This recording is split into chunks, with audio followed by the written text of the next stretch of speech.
All right, good evening.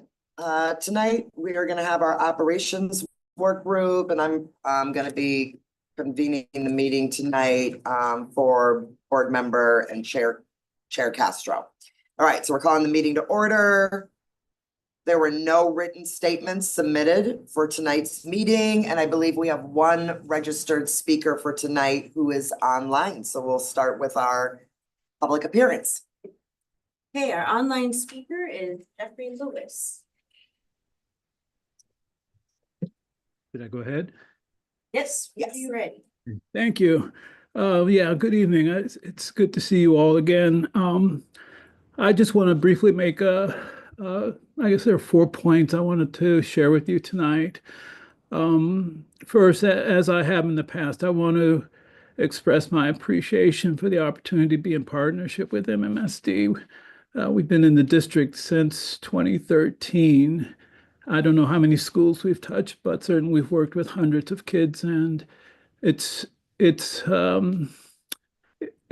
satisfying work. I'll just put it that way.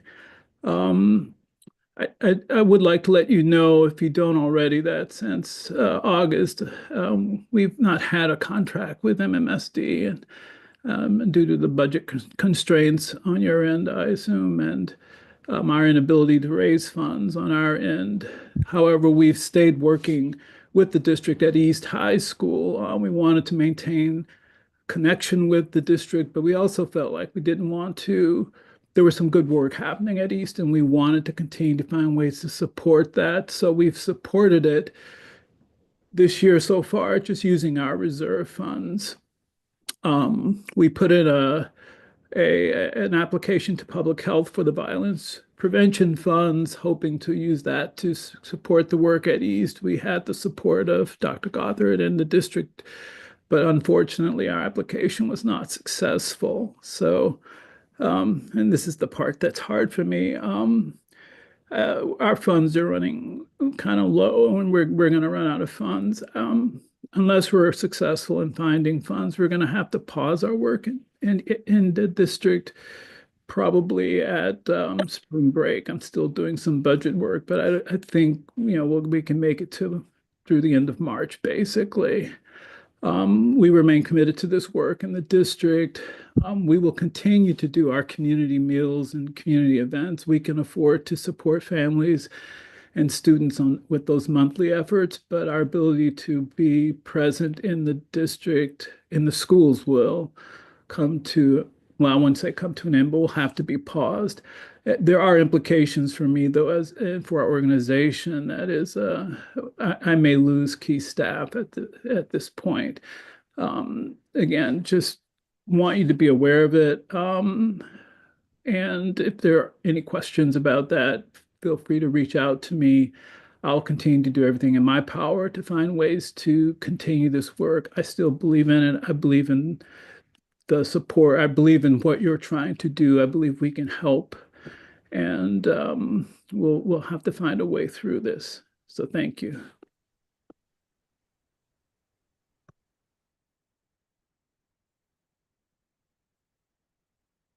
Thank you, our speaker, Dr. Lewis.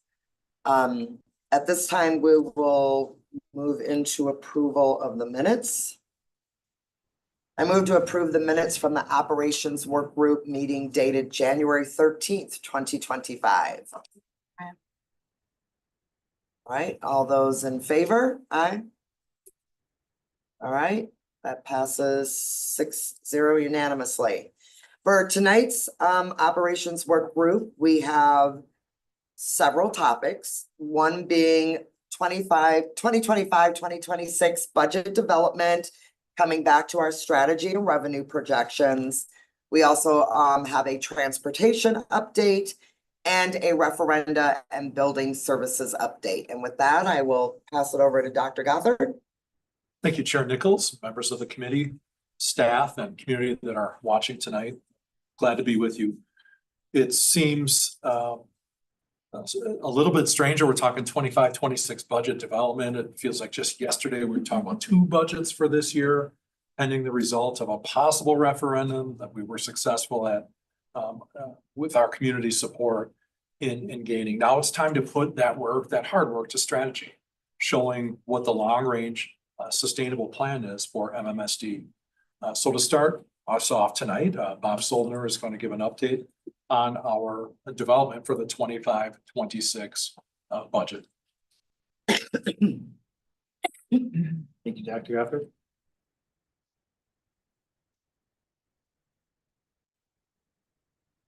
So we'll start out talking about where we are at with strategic framework and goals. Every child is on track to graduate ready for college, career, and community. The district and every school in it is a place where children, staff, thrive. And the third goal, African-American children and youth excel in school. Those goals are implemented through our core values of belonging, excellence, racial equity, and social justice, voice, focus, and creativity, which is always important for us to talk about our goals and our values, but in particular, as we continue to talk about our budget for 25-26, our budget for 25-26 will continue to implement both the goals to the values that the board has established for us, that we implement in our programs and staffing decisions. So I'll spend about 20 or 30 minutes, a couple of questions, laying a little bit more details. Really for the heavy lift will go on at the March operations work group. Still finalizing our revenue limit projections, which are essentially the biggest driver in that are really twofold. Our enrollment projections for 25-26, and then what the state determines will be the law around both state aids, the amount appropriated, and any changes to the revenue limit moving forward. As a reminder, in odd number of years, the state takes up their 2-year budget cycle. So although we have definitive actions a year ago on the 24-25 budget, the legislature needs to act and the budget needs to become law. Hopefully by the start of the next school year, which is July 1, but we'll continue to monitor where that goes. Governor Evers will be presenting his budget plan later this month. And if the legislature does what they've done recently, they will just set that budget aside and start from scratch, building theirs. So really unknown of what's going to be on the future on the state policy and legislation changes until summer.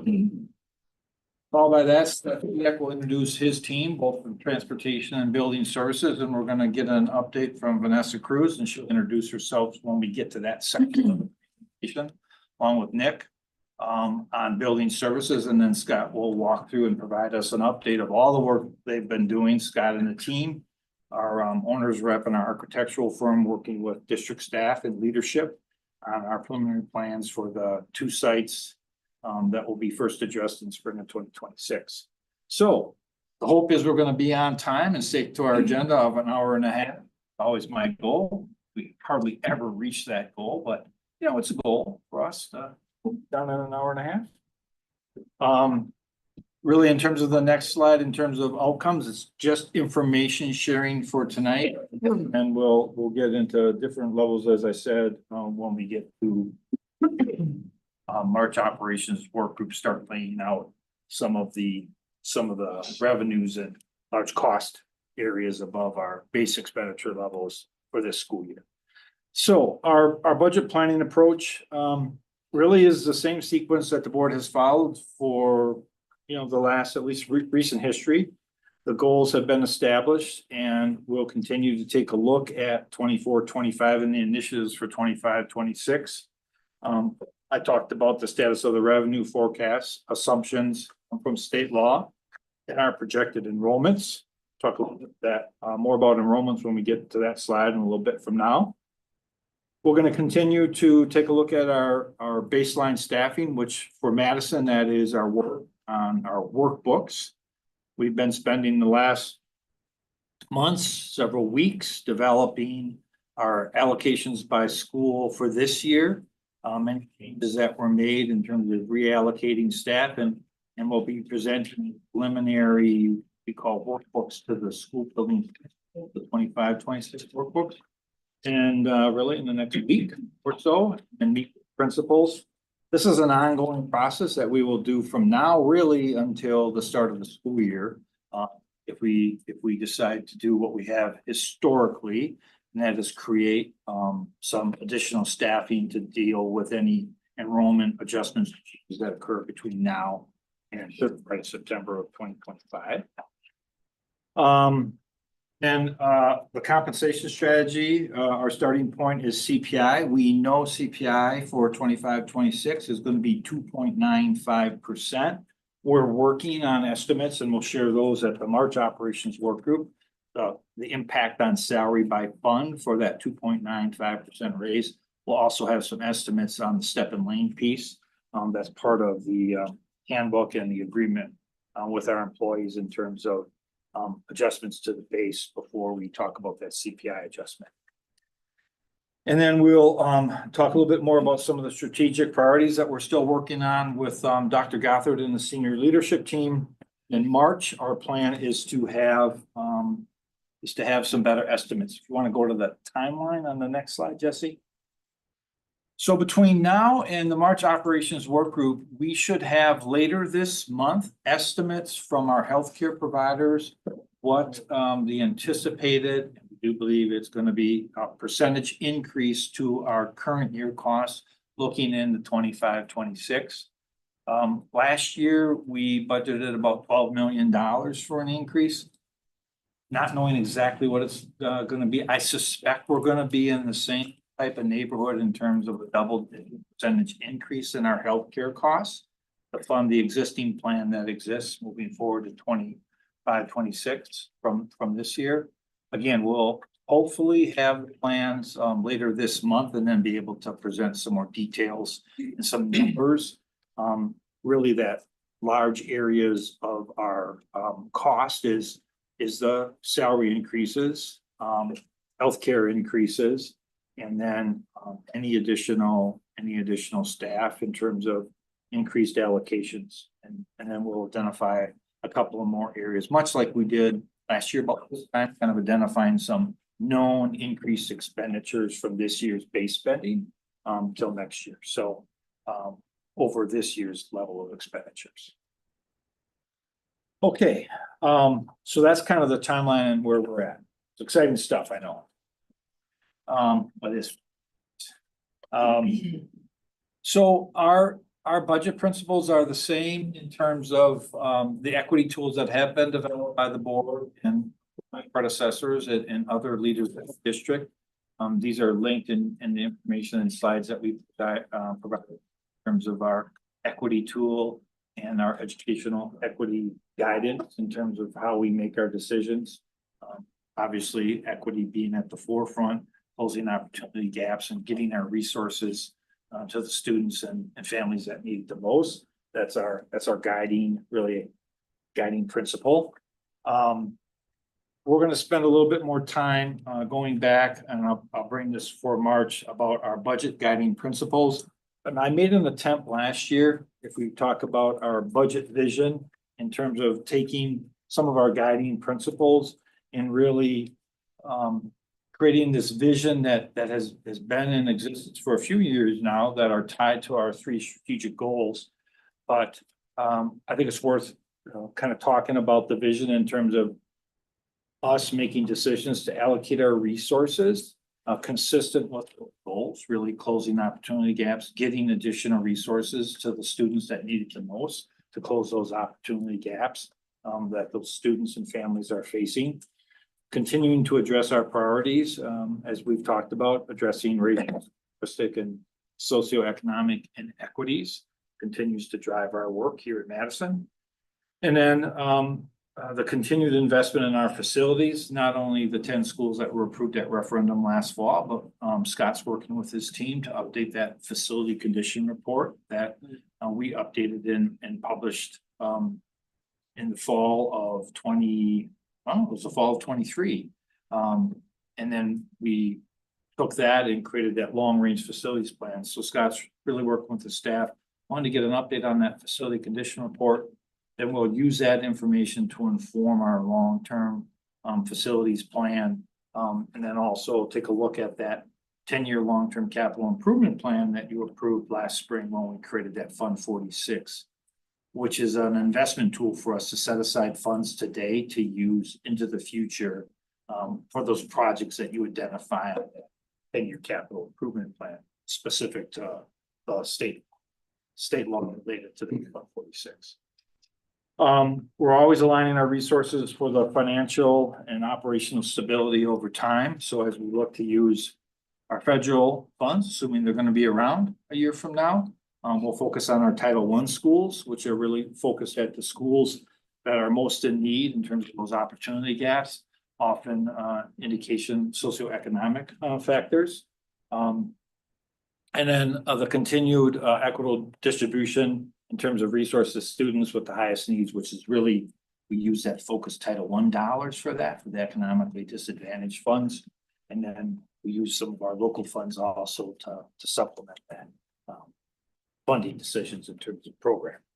So that budget vision leads to our budget goals, which are very consistent with the vision in terms of our resources, which they're on the slide now, but they're just really taking that vision and making the goals and tying, I think primarily for us in terms of staffing in the workbook, really maintaining the board's policy decisions on class sizes, and then maintaining the minimum and maximum that the board has identified. This year, we provided additional resources, kindergarten to first grade, in terms of increasing those allocations to address some of the needs that we have with early learners in terms of literacy and math. So that's what's driving us, and we'll get into some more of the specifics as we go into next month, and then as we approach the May and June, the plan to be presenting to the board that preliminary budget for June. That's our target. Okay, revenue streams, just a quick overcap. We have the revenue limit, which, as I said, is really based on state law. Just a reminder, $325 per member, call that an inflationary increase. I will tell you, it's not really an inflationary increase for us. That's only about 2% for Madison on a per member per student basis. So for us, it's well under inflation. As I mentioned, for 25-26, the CPI for salaries will be 2.95. This year it's 4.12%. The year before it was 8%.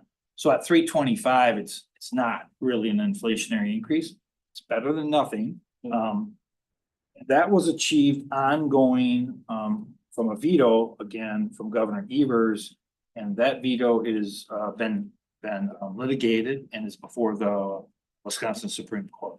So depending on what the Supreme Court decides, we might have to the legislature to see if they're willing to give some kind of increases. And we'll obviously continue to monitor that as we move forward. I talked to you about getting some better revenue projections numbers for March. I will say clearly the operating referendum approved by the public last fall, 30 million this year, 30 million this next fall, and then followed by 20 million in each of the next 2 years after that, really helps us with an ongoing base building system revenue to take for sure to address annual increases to staff in terms of the CPI. Continuing to provide health insurance increases to continue to staff and maintain the current health policies that we have. But I'll tell you, last year at this time when we were kind of looking at, I guess, in more closer to May, I call it like the cost to continue to bear new expenditures from year to year for us. Remember, staff, including benefits, is about 81% of our budget, right? So it takes anywhere from $30 to $40 million a year to manage legitimate salary increases, healthcare increases, and then some considerations to have what we call that unallocated pool from now until where our student enrollments will fall, right? That's a district that has 4,000 employees and $600 million base operating budget just to continue to give our staff, which is critical for some CPI raises in salary and offering a competitive benefit wage packages. It costs quite a bit of money, right? So, the message that I want to make clear is we do have some revenue to build our base, but it's quite a bit to maintain our base movement. Any kind of raise and any kind I of. don't think we're there. Health benefits. Okay, and then the per pupil categorical aid is a big hunk of 742 a member. No longer really the large categorical aid. Dr. Gothard talked about special education and the reimbursement of aids that we'll continue to monitor in the budget. But that transfer alone will be between 65 and $70 million, probably going up anywhere from $5 to $7 million if the state doesn't put any new monies in sharing those special education costs. But we'll get into all the nitty-gritty details starting next month and then watch it as the budget goes through. Okay. Membership is just a reminder, I live in the world of revenue limits, which is a 3-year rolling average for enrollments. So we have seen increases the last 2 years in terms of enrollments, a stabilization and a slight increase on the time of occupancy. But it takes 3 full years to have your base revenue build by that amount. So it's always good to stabilize and to start increasing. It helps build our base revenue year to year, which will then lower any amounts we would ever ask voters if we need additional base operating dollars. So it's really important for us to talk about strategies about enrollment, where we're going and what we can do to make good decisions to continue to attract families to choose Madison for their educational needs. The next slide is a bit of an update, not a bit, is an update on the third Friday, September. That's that blue column with adjustments in terms of counts and family decisions. We went down a little bit from our reported third Friday in September to 25,667. It's still a 102 FTE increase over the prior year. Overall, because of the decline in students attending the independent charter, we net out total 97 additional FTE on the third Friday count that is used for revenue limit purposes. An update on our second Friday in January count, that was January 10th. We have submitted our official counts to the Department of Public Instruction. I've done the FTE calculations to take that student head count that we report to the state. And we are actually up 87 FTE, full-time equivalencies, second Friday in January compared to the third Friday, September 2024. So to me, that's clear indication, right? We have definitely stabilized and we are beginning to increase our FTE. That's a very positive news. Me, which I shared before, an area that continues to perplex me is our enrollment projections, right? Any model that is ever used, and it's true here and it's true in any state across our country, is based on birth rates. Birth rates continue to be lower in Madison and Dane County and in other areas of the country. And so when you look at our enrollment projections, they continue to show a decline in our enrollment because they're primarily based on birth. But we have a phenomenon going where we're adding families in grades 1 through 12. So it's going to take us continuing to monitor that.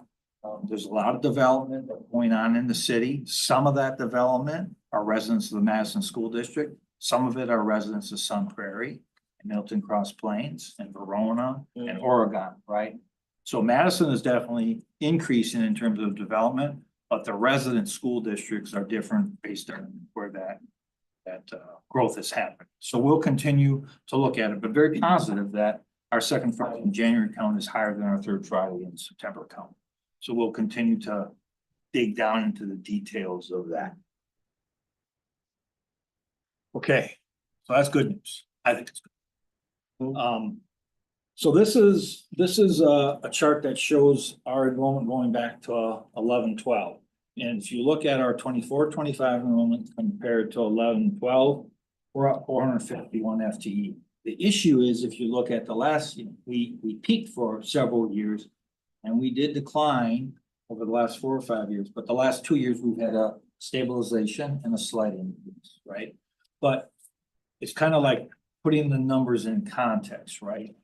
We're up 451 students from 12 years ago. We're down from recent history, but in terms of a system and the number of students we serve and the facilities we are upkeep and continue to have, we have more kids today than we did 12 years ago, right? So although we had a decline, we're still up compared to 12 years ago, right? So some people saying like, why do you need to work on 10 schools? Why do you have a need for other schools? The issue is we continue to need to serve at least 25,000 students. And we're higher than we were 12 years ago. And I expect us to, that flat line's gonna start going back up, right? Is my belief in terms of where we're at. Okay. Next slide is just the context of revenue. Our revenue based entirely on the voter approval of $30 million this year. We're up compared to last year, 10.26% in base revenue in 24-25 compared to 23. So that's at 30 million that we were approved new this year. That's got a compounding effect as when you look at projections for 25-26, that 30 million rolls into our base.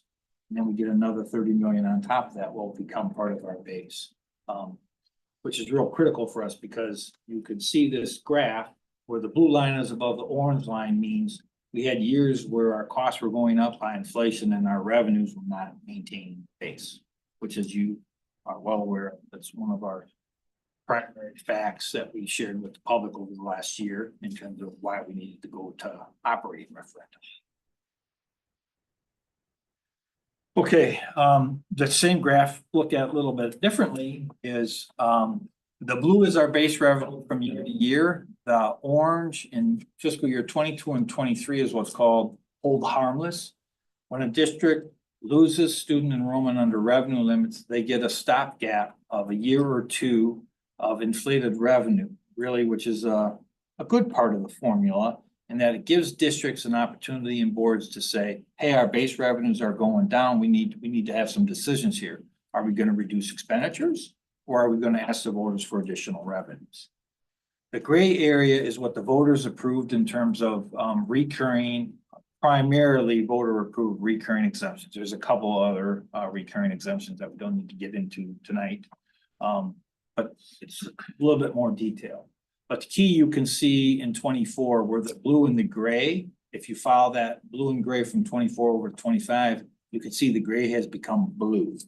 And so this year it's the base in 24-25 plus the voter approval plus total non-recurring exemptions, that gold part of the revenue limits. Those are increases in exemptions that are primarily our tax increase that we need to increase taxes pay for our residents that are attending a private school under the private school voucher program, right? Because how those programs are funded is we lose state aid and the state says, well, you can tax more or you have to cut your base expenditures of your operations. So you can choose. Almost every school board raises their taxes to pay for that loss of state aid, but that's primarily what the non-recurring exemptions are. Okay, so that's just a graphical display of chart before. And then finally, just because the numbers, state aid. So the one thing we do know, I forgot, is state aid. So 24-25, we are at a historic high because of the nuances of the aid formula. I call it good fortune because we've increased our equalization aid up just above $60 million, actually $61.3 million in total. And so there's a provision in state law that says you will either get what the formula says you will get. If you look back before 24-25, you can see our aid ranging between $30 and $40 million. So the state law says today, you will always receive 85% of the aid you received in the year before, which is called the hold harmless provision. So I know now, unless law has changed, that we'll get about $50 million in 25-26, because it'll be 85% of that 61 million, right? Which you can see on this chart, that $50 million is considerably higher than what we normally would have gotten under the normal formula. So That's all good news, and what that means is we can tax less to stay within our revenues. That 61 million is not additional expenditure authority. We got that 61 million, which means we're able to levy less this year to access our tax revenue. So that's a good thing. Okay. And then this is yet another way of looking at the graph, and the numbers are really small. But 24-25, we have $424.6 million in total revenues. That's compared to 385.1 in fiscal year 24. The point being, our revenues are increasing. These are base revenues. And so you could see we've gone up a little bit. That includes some of the non-recurring authority. You could see increase from 3 to 424.6. That's good. Just needed additional revenue. All right, I'm done with my presentation. I tried to answer a bunch of things. Might have some questions. Or can I talk? For the record.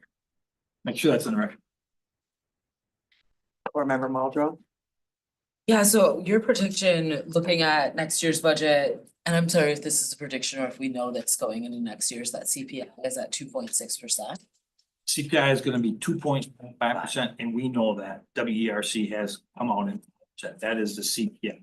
And because we don't have the state's budget, are we using DPI's budget as a forecasting tool in any way? And not, Okay, that's. that budget is available to us. That is, Yeah. Dr. Underley and the Department of Public Instruction has a budget request that's out there. Governor Evers will put out his budget next 2 weeks, next week. But we know recent history and there's already talked about it in the Republican controlled legislature. They're just gonna ignore Governor Evers' budget and come up with their own. So the question then is, we'll continue to monitor that, right? We'll be able to make budget decisions. What we won't be able to know, like we knew last June, is a good sense of, we won't know what's appropriated for equalization. So we will not know normally our share, but as I explained to you, we're gonna know our share only because the legislature would have to change the law to take away that whole harmless provision. So I know we're gonna get 50 million. What I'm not gonna know is, are they gonna make any other changes to that 325, remember? Right? If the Supreme Court says that veto authority was legitimate and stays, well, we have 325 in our base for 400 years. A year. Now, if the Supreme Court takes that away, just based on comments I've read in the newspaper, I don't think the Republican legislature is interested in giving us per member increases, right? So, but we'll know that. We'll know that as we look at the budget over the next several months. I appreciate you highlighting that. I think what feels like complicated in terms of transparency and how we talk about this with the community is really, I think we get to the point of working with the legislature's budget usually later in the year, like in the spring or so. And we've had what DPI is proposing and what the governor is proposing, and people never really see the difference. Were we to have those budgets, like, instead of the one that the legislature recreates or takes back and starts from scratch, kind of the impact of that. And so I do wonder how we want to have that conversation about why you would want the Department of Instruction to have a major voice and leadership role in allocation to districts. Does that make sense? That was what? Does that make sense? Yeah, sure it does. Okay. The only thing I can say is, there is a proposal out there and it's for considerably more money than what the legislature is gonna appropriate. So it's like, I think it's good for us to know what the state superintendent of public instruction would like to have for public education, what Governor Evers would like to have for public education. But ultimately, it's what the legislature is gonna appropriate and what Governor Evers signs in. And so, you know, there's $4.5 billion in the state surplus. Dr. Underly proposed spending almost $4 billion of that, right? The legislature's not gonna do that. I'll just, you know, I mean, I think that's pretty common knowledge. The legislature's not gonna do that. Now, if they do that, great. We'll have all kinds of more conversations to have this summer on how that's gonna impact it. But we have to come up with our spending plan, knowing what we have available in revenues conservatively if any law changes. But we know we have our fund balance. We're gonna be talking about that fund balance policy in a couple of weeks.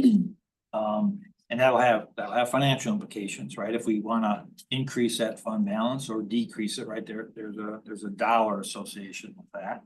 But we have to come up with our budget, right? We know the voters approved 30 million.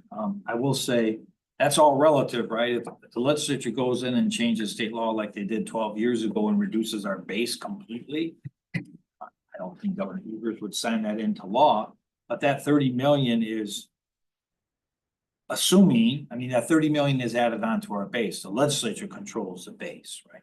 Mhm. But if they have a governor that will sign a reduction in our base, that 30 million, that is $0, right? If they would reduce our base by 30 million, right? So that 30 million is all relative. It's based on what we know when we go to the voters. Well, I think it's important to balance out the unknowns. And so part of the reason I'm bringing up, and this isn't about kind of the vanity of saying, I like DPI's proposed budget better than where I think the legislature is going, although I'm willing to go out on a limb and say, I think I prefer one approach to public education over the other. But the other thing is, we shouldn't really be talking about the unknowns right now. Like, we could have a clearer sense of what our budget will look like if we were engaged in this process differently as a state and we were working in concert with one another, to really make sure that there was clarity, because there are things that we just don't control as a district or as a state that are factors. But I think, you know, I guess what I'm trying to get at in part is that we do have the knowns of like, this is what our community came forward and said, we will increase the budget by. And I'm curious, that increase alone is enough for us to cover the kind of increasing cost of the district. And there's two factors I want to take into consideration, which is one, cost of living increase, but the other is our insurance. And what I've seen over the last few years is that our insurance has gone up really, really significantly. And so I am curious about whether or not, in terms of our known increases as determined by local voters when passing our referendum, are enough to cover the anticipated increases related to inflation and related to the increased costs in our insurance. Yeah. And I'll have put a table together so we can see this more. But I think generally speaking, the answer to that question is yes.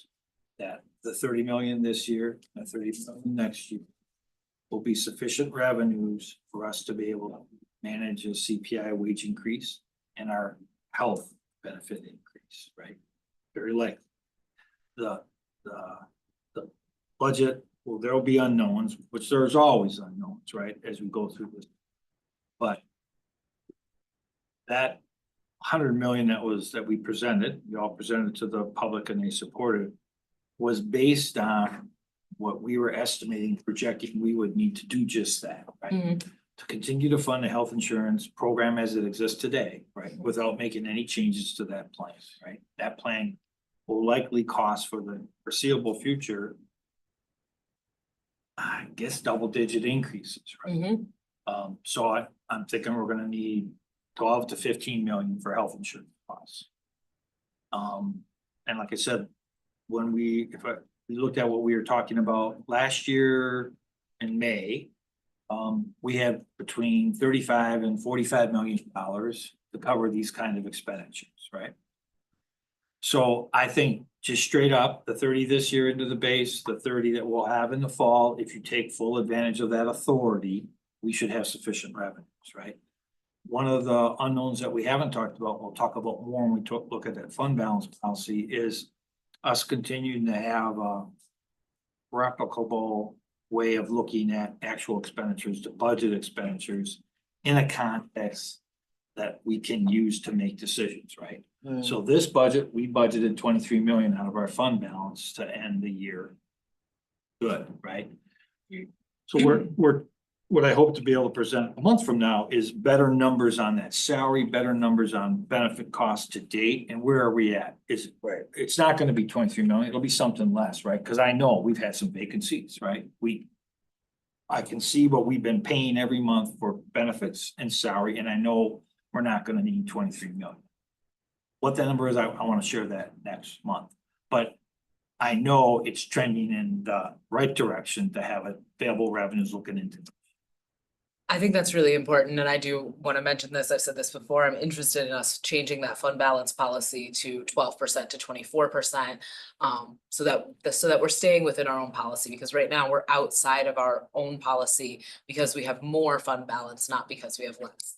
I have some nervousness about the proposed 17% because that's actually pretty close to where we're sitting right now, and it feels easy to go under. If we're at a space that's pretty close to that in this current moment. The other unknown factor I just wanna think about is the potential for the new charter school. And that school, if it becomes a 2X charter, had talked about having about 600 students. And so we talked a little bit about where we're at in terms of enrollment.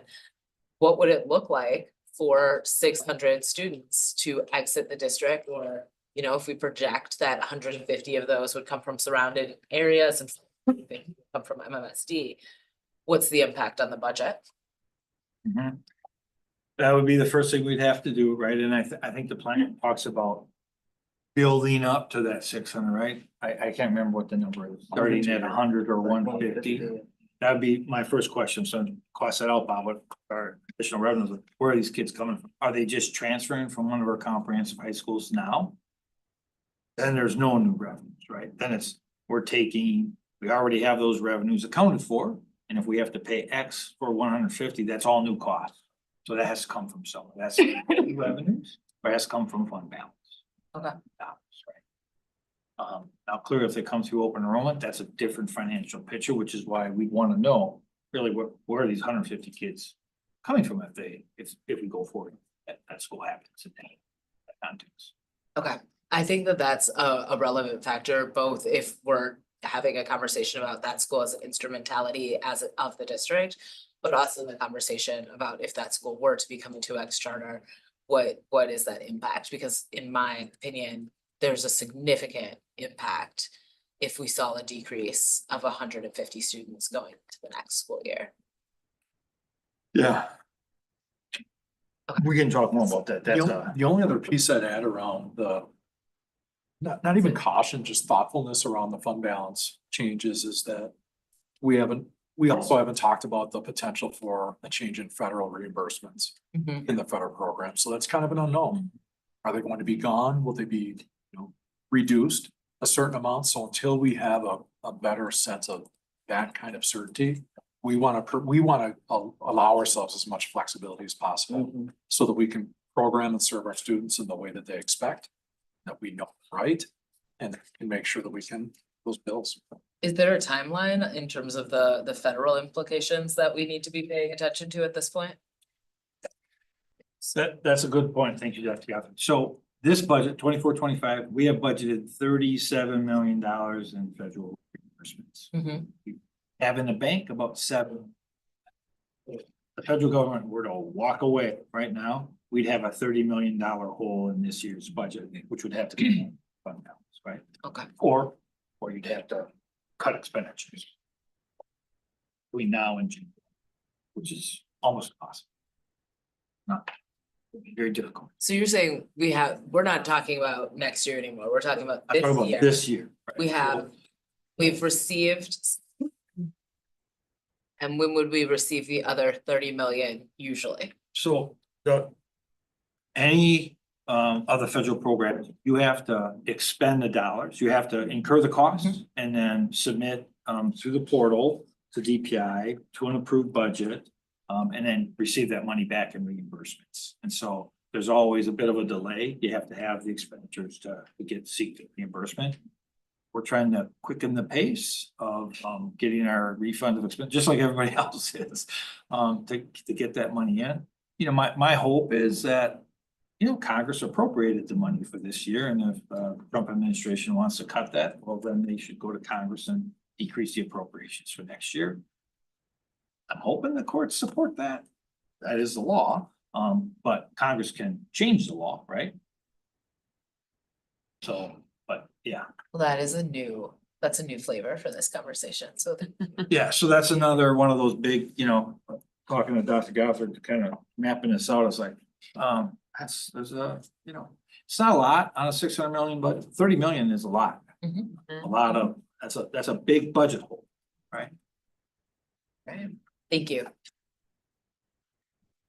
Yeah. Kirsten, did you have something?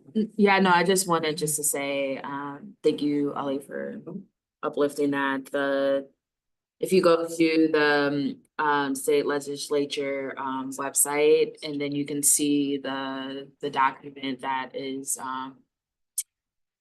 the biennial budget put together with all the state agencies from the Legislative Fiscal Bureau. So it's page 155 if anybody is gonna go and click into that.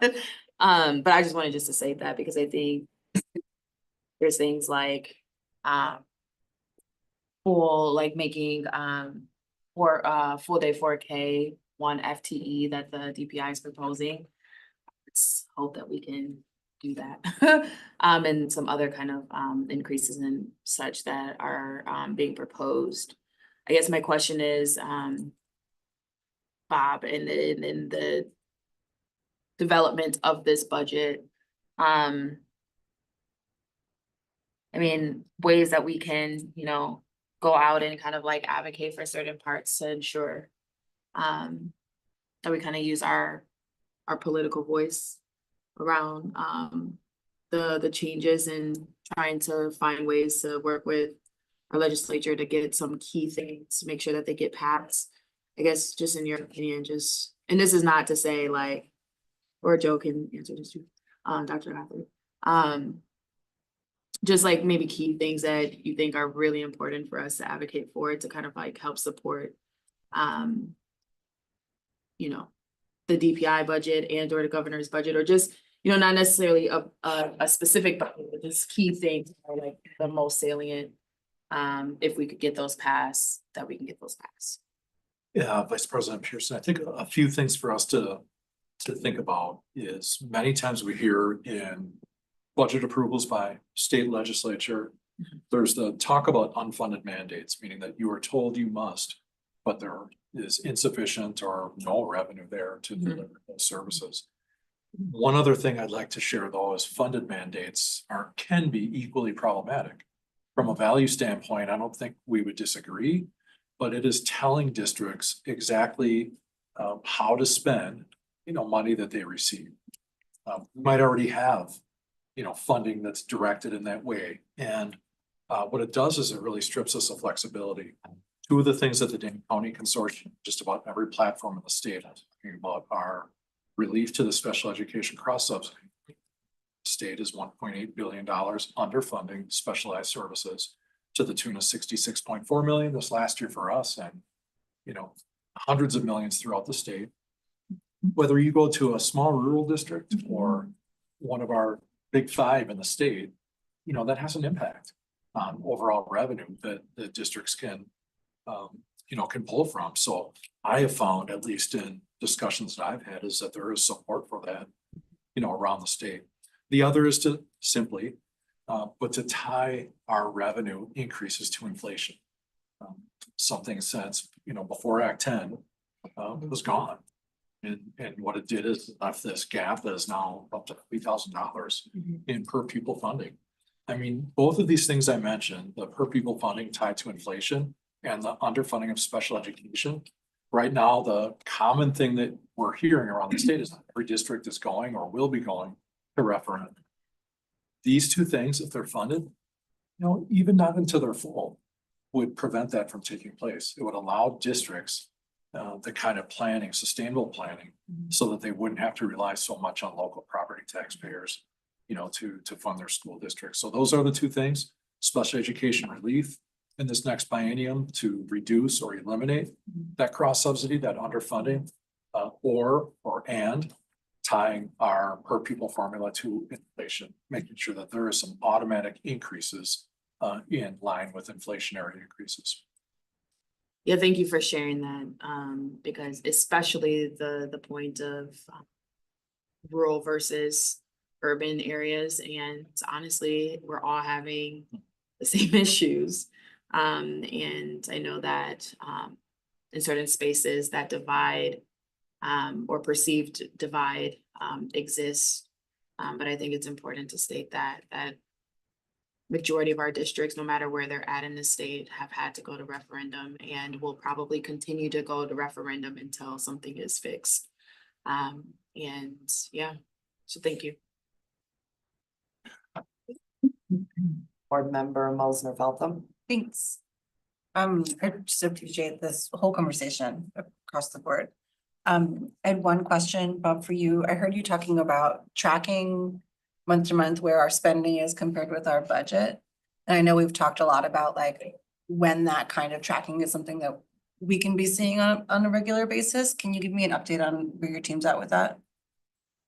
Yes. There's a little bit of mine.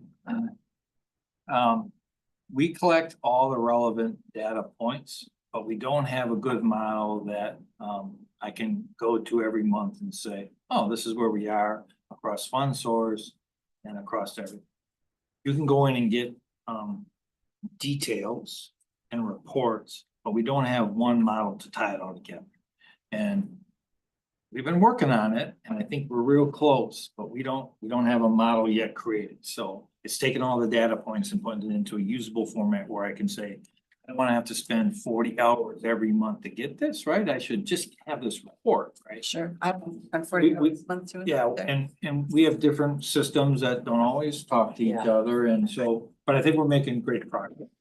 Now, saying that, our comptroller Natalie, who you talked to, when she presented, our audit, 324. Natalie, we daily, practically weekly for certain, monitors our outflow, our expenditures, our salaries, all the payments to all the vendors, and she has a monthly historical information, weekly, monthly, yearly historical information going back. So that's what I'm tracking right now to know this is what I expected to pay in January. This is what I paid. Where are we at, right? And I expect that number to continue to get closer and closer, and it is getting closer and closer because we don't have as many vacant positions, right? So we should be spending on budget in a normal world, right?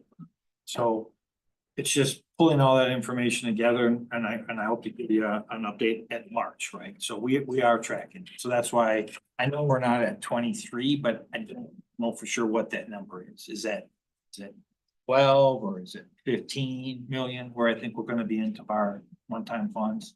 But I'll get that updated. Thanks. We're getting close, but we're not there yet. Can I just ask the follow-up to Blair's question? Is the model something that we're developing in-house? Yeah. Okay. Got it. Okay, are there any other questions on this, on the February kind of budget development update? All right, thank you, Bob. I know you've got a lot more in the works and we'll be bringing even more next month. I'm appreciating hearing the third Friday, January enrollment count. And yeah, and just your early work on looking at where we'll be with general aid projections. So thank you for that, and we know in March we'll get more. Yeah, welcome. All right, with that, why don't we turn it over to a transportation update? Great, I'll turn it over to Yes. Scott Chiek, our Senior Executive That's Director what of you- Building Services, and You might ask, Joe, what do you think of when you think about transportation? And I know Vanessa's gonna help run through this tonight, but three things that are on my mind all the time are, is it fiscally responsible? Are we able to create a sustainable transportation plan for MMSD without having to make a lot of adjustments? Or can we work with the contract that we agree to? The second is it safe? Our buses and our transportation line, is it safe for students? Is it safe for our school communities? And then third, and something that's really important, and I hope that you're sensing that we're in a really better place than we've been in recent months, is it reliable? Do buses show up? Are we having to change all the time? Are we minimizing changes? And I think that this team has really delivered in a great way, and I'm really pleased with the work that they're doing. So I'll turn it over to Scott to introduce the topic for tonight. Great. Thanks, everyone. So Vanessa Cruz is here. She's our Assistant Director of Transportation. I'd like to have her introduce herself, where she's been. She's been district a few times back. I'm glad to have her in this position. She's got a great knowledge and experience for both internally and externally with transportation, and giving us a good direction going forward. So with that, Vanessa, if you could introduce yourself and proceed. So good evening. I'm really excited to be here with you this evening to be able to share some important highlights about transportation for this year and then what we're looking at going forward. My name is Vanessa Cruz, and I am the new Assistant Director of Transportation and Logistics.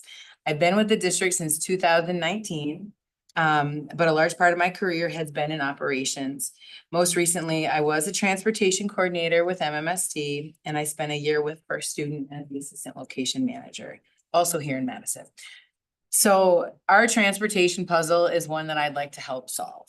From what I've seen on both sides with my recent experience, is that everyone involved really wants to help move forward and are truly doing their best work every day.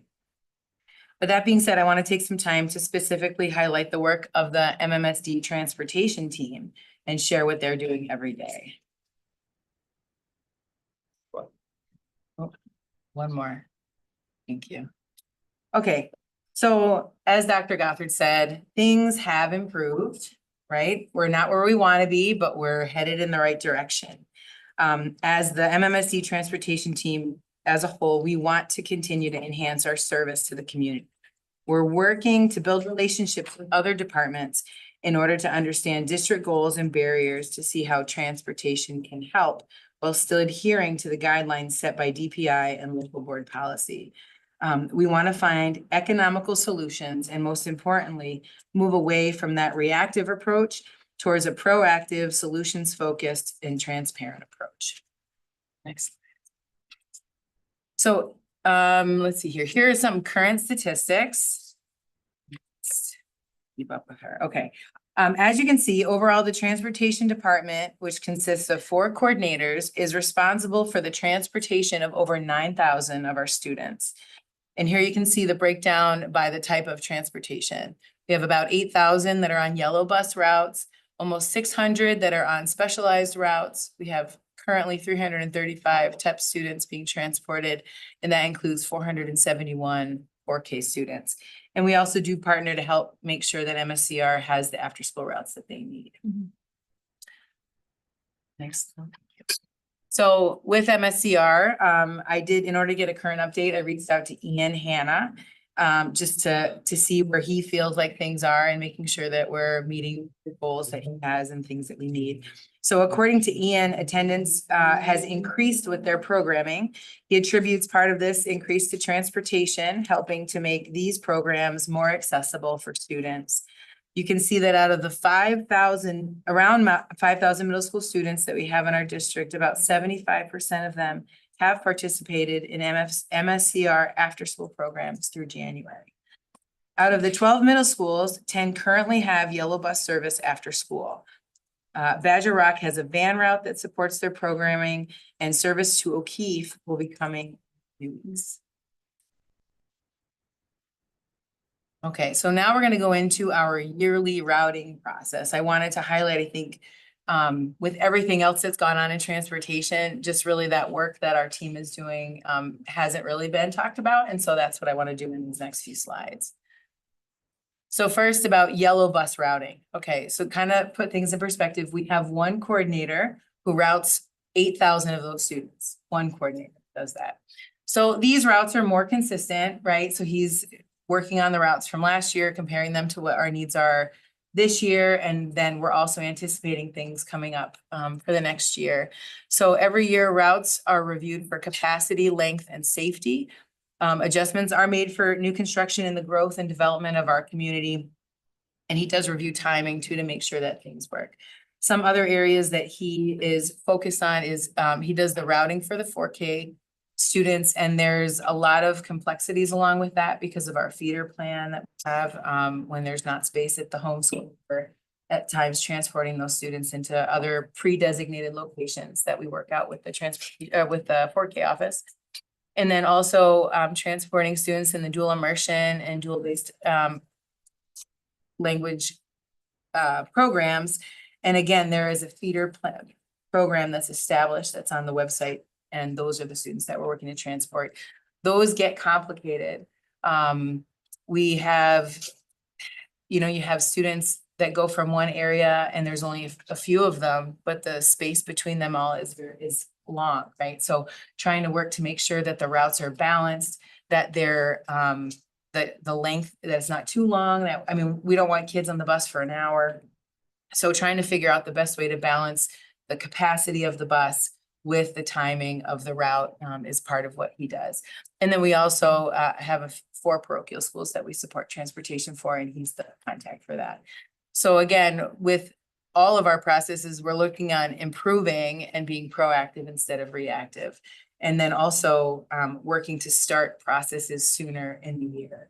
So previously I know there was a time where the routing would start after summer school ended. And that's just not enough time. And so we moved that, and that was while I was still here as a coordinator, to start routing even after summer school routing was complete. So in the spring, summer school routing ends and we're able to get that next year's enrollment information in and start routing at that time. And that timeline has worked out a lot better. Okay, next slide. Specialized transportation. Okay, this slide looks very complex for a reason, because it's very complex. So I'm sorry, it has a lot of information on here and you can read the rest, all of the details at your leisure, but we have 2 coordinators that route 600 students. So you go from one coordinator routing 8,000 to now we have 2 coordinators routing 600. They have daily changes and adjustments. Kara Hansen and Laura Hypley manage the routing, daily changes and adjustments to support the complex student needs of this community. They're constantly working to fit students' needs into our existing puzzle. You can see this slide really shows the intricacies of what this team does. They have to evaluate when they get the TRN with the information, where is the student going? What are their program times? Where are they coming from and where will they be dropped off? Does the student have special equipment needs? Is there a vehicle available already that meets the needs of that student? Does the timing work with the existing vehicle? If not, a route would have to be created, and the challenge becomes fitting the new route with a driver that has space, time, and what is required to successfully transport that student. There are times that it can take several hours to find a solution for one student's needs. On average, we make about 54 changes a week to special ed routes. And the greatest routing challenge are our students in the intensive intervention program, along with the students in the 18 to 21-year-old vocational program. These students often are transported to and from several different sites throughout the day. So moving on to TEP routing, the transitional education program students are managed by one coordinator, Amanda Nagel. And these are students that we provide transportation to according to the McKinney-Vento Act. Amanda manages the regular changes, and you can see there are 335 students that she's making those adjustments for. These rides are variable, and many times there are several changes or updates for one student on any given day. The district has about 800 students that are currently identified as TEP. Our providers, the people we work with in the community, our partners, understand the importance of helping this community of students to have the transportation they need to and from school. They work as fast and as safely as possible to process the route requests that Amanda submits. It does take up to 48 hours to process one. Now, some of those, once the student's established, if it's the same carrier, we're not making a change to a change that's so large that it would have to switch carriers. Amanda has the ability to make some of those same day changes. So when a new student starts, that can take up to 48 hours for that change to process. So our providers that serve TEP students are First Alt, which is the division of First Student, Ever Driven, Madison Taxi, and Hop Skip Drive. These alternative carriers help to support the ever-changing needs of this vulnerable group of students. If I can add to, she's also trying to find students where they're at that next night. Yeah. They may change from today, tomorrow, they may be in a different location that night. She finds them. Okay, so the next slide, I wanted to update you on route tracking. So for yellow bus tracking, again, we have 8,000 students, 8,013 students that use yellow bus. We have 3,929 app downloads, and we have 2,943 active parent profiles. And I just want to mention that we have many families that have multiple students. So I think this number doesn't accurately represent the number of students, families who are using, if that makes sense, right? So I think a larger amount of our population is using the tracking for yellow bus. TEP tracking is available for Ever Driven and Hop Skip Drive. And then there's going to be a rollout in the next coming couple months for the First Alt tracking. So that TEP students will be able to track their First Alt routes. So I want to take a moment to specifically talk about the special education tracking. I know this has been something that's been very important and it's something we need to move forward with. So I want to just give you a little bit of some framework about the work that the team has been doing and what I have learned about this. So special ed tracking, the routing, as I mentioned in the previous slide, is complicated. Part of the problem or the difficulty with tracking is that you can have multiple changes and we want it to be accurate for students. So when families track their students' bus, they have to have a code. And every route pairing, every route grouping has a code. So if that changes, and there are times that during the week, it's not the same code every day, okay? So a student may have one code on Monday, Wednesday, Friday, and they'll have a different code on Tuesday, Thursday. There's no way around that. And we did look at other providers for tracking to see if this is a first student issue, first student program issue, or is this just the complexities that we have matching with any tracking program. And we found that to be the case, that we are complex. Most providers don't know how to support all that we have.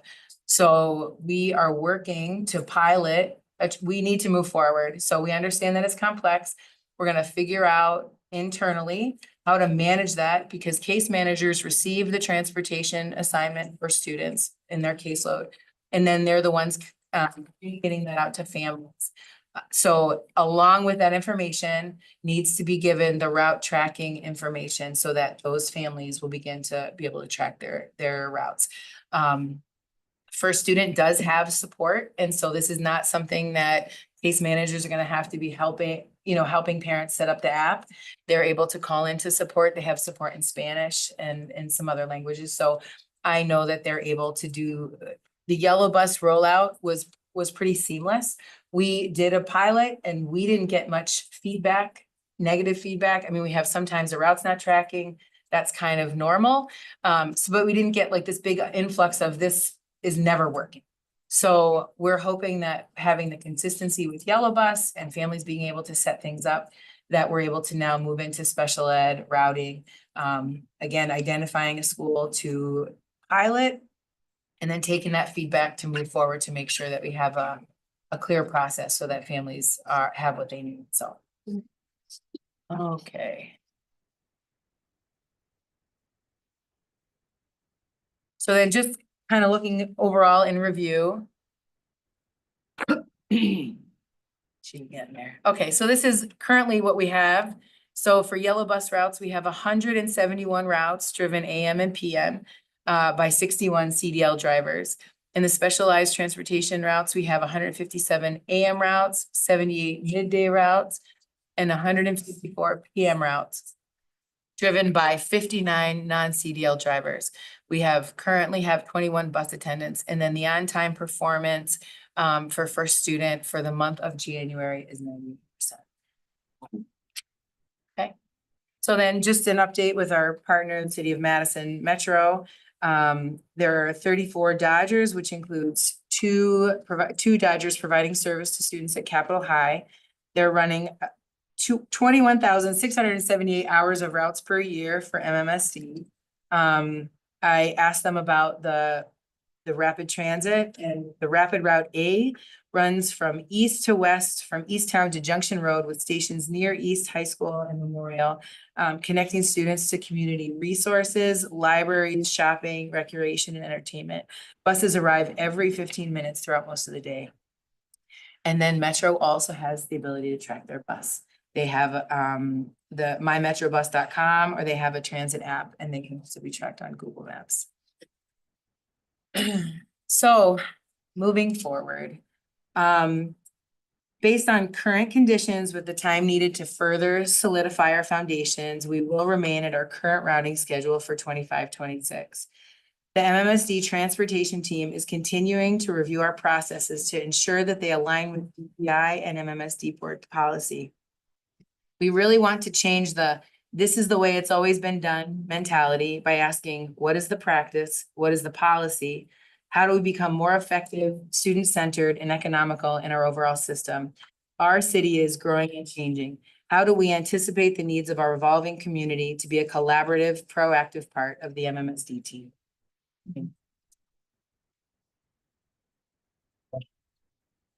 Yes, I'll start with board member Bowen and then go to Vice President Pearson. One comment, pardon my voice, I was yelling too much at the Super Bowl party, I shut it out. Forgive me. It's one of those things. I'm a sports. On special education tracking, one comment, several questions. Currently, I think you need to change the website. It says you can track all students for MMSD and all their buses, because you can't track all students. In fact, you can't track the most vulnerable. And sometimes the nonverbal students. So until that's fixed, and I'm not faulting anyone, I just think for accuracy and clarity's sake, I think that needs to be changed. Because otherwise it looks like it's excluding, and that's the last thing we want to look for as a district. As for the special education routes, part of the reason we went with first student was that they promised that they could do tracking. That ship has gone sail. I'm not even going there. My question is, how long will it get to set up tracking? How will it be done? When will it be done? Is there a timeline on setting up that tracking? How will parents know? How will students know? And most importantly, will it come back to the board so that we can at least see it to make sure how it works prior to rollout? So with this is not a new program. This is the existing program. So it's working to make sure that the information that families get can be used within the existing program. The timeline to roll out is going to be right after, well, for the pilot, we're piloting, right? We want to get the feedback from a school first to make sure that things are running properly. And then we can bring it here to talk about it. The plan is to start the pilot the beginning of April, so right after spring break.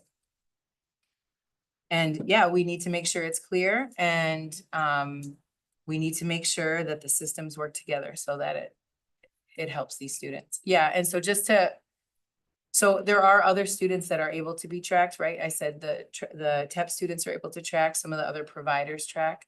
It's we're working on First Alt rolling out, and that's gonna be pretty much in sync with the rollout of this the pilot for First View where we're gonna start with the special ed students. And then, our other partners on Everdriven, Hop Skip Drive, they do have tracking, so. And can you provide the tracking info possibly? Can we put it on our website for Hop Skip Drive for those who use it? So those get it directly. Okay. Yep, when they have a ride set up, that's done directly by the provider to them. Same with Okay. Everdriven, so No, they don't have to set anything up, yep. that's all I have, Chair. Before I go to you, Vice President Pearson, can I just do a follow-up? No, go ahead, yeah. So for the 579 specialized routes. When you say a pilot will start in April. Yeah. Is there a certain? How many students or how many of the routes of the 579 specialized routes? Like what's the approach to the pilot? Sure, no, we're gonna start with a school. We're gonna start with. One okay, school, yep, we're gonna start with the school. We've already been in communication with them. Okay, Just about understanding what they want from us for support and kind of starting those talks. But we've got about a month and a half for that process to be complete so they can start tracking when we come back from spring break. okay. Is there an ultimate goal that like if the pilot works well from April through the end of the year? Yeah. Would the goal be to learn from that pilot and make it more scalable the following school year? Or do you see this as like, you're only gonna be able to do like a school at a time? No, I think we're gonna be able to get a larger process in place so that we can kind of group it. It's gonna depend on how much support the school needs as we do it. Okay, If there's a lot of support needed, it's gonna slow down our rollout time. But I know Laura and Kara, who are doing the special ed routing, it's gonna be being able to streamline the information that the case managers need to give to their families. It's gonna depend again on that specific student's needs and how many different rides they have. And I've offered to be available for a family meeting, a family virtual meeting for the families at the school we're identifying, to be able to let them ask questions directly so we can just get some understanding as to what they need.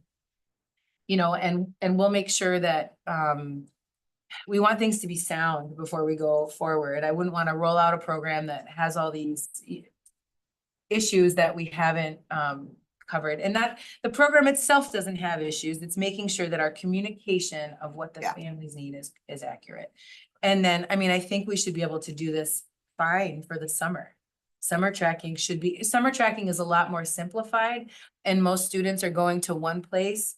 Even the specialized students are going, into a program, out to a program. And so that everybody should be able to track, and then we'll evaluate for going into the school year if we can do, the goal would be to do everybody at the same time.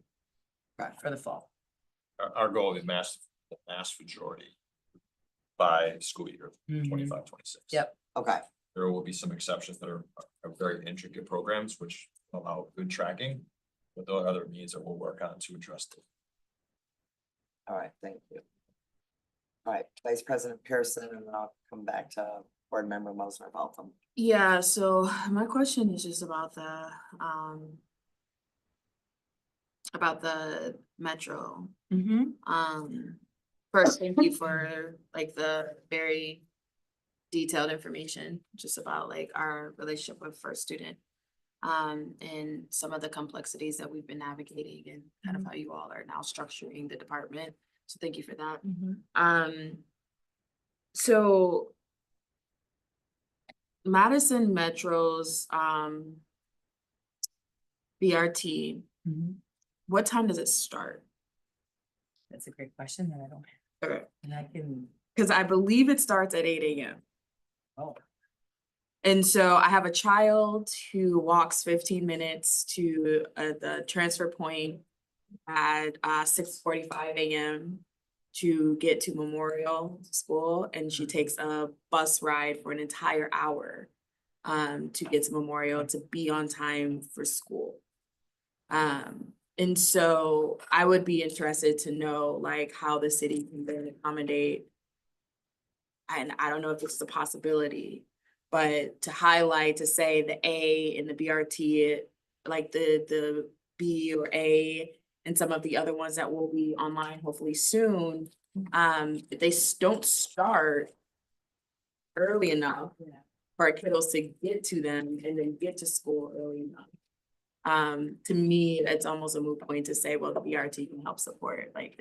Right. Now, on the way home, that's the possibility of then, taking the BRT and getting to activities across town and whatnot, and I think that that's a more salient point, but I think figuring out like, how that works in the morning. And again, I don't know if that's true, I just never see the B or some of the ones go out before 8 AM or, See- 7, I see eastbound at 7. 5:03 AM. Is it the A? Westbound 4:39 AM, so that's from The A, Sun Prairie coming in, 4:39. okay, Junction Road. Coming in at 5:03 AM. for the A. I don't know. A, The A, okay. So that's the main one that goes through like downtown and whatnot. Okay, so that makes sense. But if there are other ones that are like conjunction and people are taking them that way, then I would say that. I think also too, I don't know, I know that this was like a point of contention previously of like how many stops or how many buses that Metro can offer.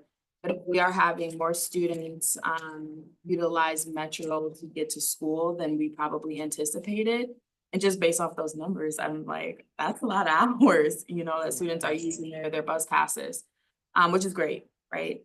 I wonder what it looks like in certain areas, especially as we are growing, some areas of like what that will look like in the next like year or so. And how that relationship with Metro will like probably grow based off of where we know some housing stuff is going up. So it's just something that I wanted just to make sure that we think about. And if we can add a bus to Memorial from South Madison, I would greatly appreciate it, but that's just me, just being facetious. I can add a little more Yeah. on Metro. We're in current conversation with Metro for new contracting, Mhm. starting probably April, May. Hmm. Our contract's coming to an end, so we're getting a new contract cycle from Metro. We've already started to talk about what does the north-south BRT look like? Yeah, How do we morph it with our school programs? okay, So we're Yeah. working with them to see where the opportunity might lie. Especially as we get new schools coming into our northern part of the district and through the south side of the district, how do we to increase enrollment or opportunity for our children to expand programming? okay, no, that's dope, and it's 7 AM, that's what I meant, cause I drop her off at 7 and I see the bus coming out, that's what I meant. But yeah, even then, it's like if the B doesn't leave the South Transfer Point until 7 AM, then trying to get from the B to the A downtown and then try to get the A out to Memorial, it still may take some time and its child might not still get to school, because I think it's like 50 minutes or something like that. But if you have to wait that extra time, then so I'm just logistical pieces that I think it's important. As we're working with Metro, but and just thinking about the future and expansion. So thank you for that. Well, and I think it's also important to collect those specific concerns, like you have that specific route pattern that you were talking about. And so if you can share that the extra details with me, then I can, look into it more with Metro to find out. Yeah, and I think it's more so it affects the children who live in the area, the choice area. So if you live like in South Madison, like you can choose whatever high school. So I just know the route to Memorial because my child goes to Memorial, but then there are kids in our neighborhood who goes to East or to La Follette. And so then it's like, how do those kids from our neighborhood get to those schools? And what routes are they taking? I don't know. But I do know that there are kids that, and we do have a provided bus, specifically through Metro for, I think, West, which is like a school bus versus using the actual city bus, where everyone can use. And so then I would be interested to see like what that looks like for those kiddos that then go to East and La Follette from our area, from the choice areas. Okay. Of the city, so. That's good. Thank you. That's it for me. Board Member Mosner Falcom and Board Member Sipkin. Thanks for this presentation. It was really informative. To hear about the process. I appreciate it a lot. I have a few questions. You said that you were working with other departments to see how you can help. Can you give like an example? I'm super curious. Sure. So, I mean, we're talking through things with the DLI program, you know, working with the TEP department and. I see. Yeah. Okay. Yep. Sort of the stuff you described. Yep. Cool. Great. When things were worse, they're so much better now. Congratulations. Thank you. When things were worse, one of the things that kept coming up is that the buses are super crowded because students who are not technically eligible for transportation were using them anyway.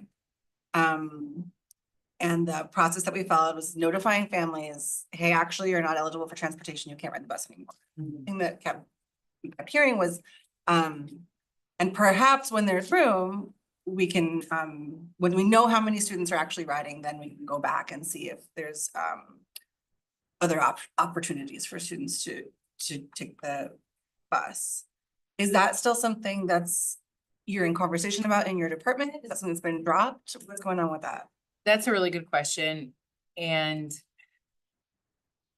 again, we do have to follow board policy, you know, like they were talking about board policy with specific budget things, the same thing with transportation. The policy is we can transport students that are over 1.5 miles. So especially right now with things, I mean, we're stable, but we're still fragile.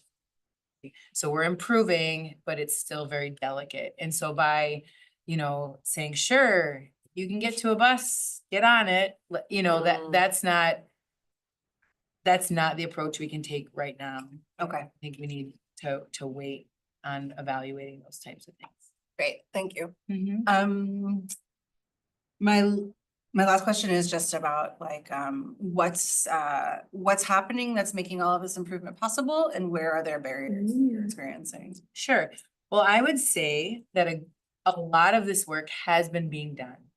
And, you know, the MMSD team has been working really hard throughout this whole thing. And even when things were very difficult last year, they were the ones that were receiving phone calls and trying to field questions. And I mean, they have been doing this work and dedicated to this work for years now, just trying to lift it. And now that things are kind of clearing in process, right?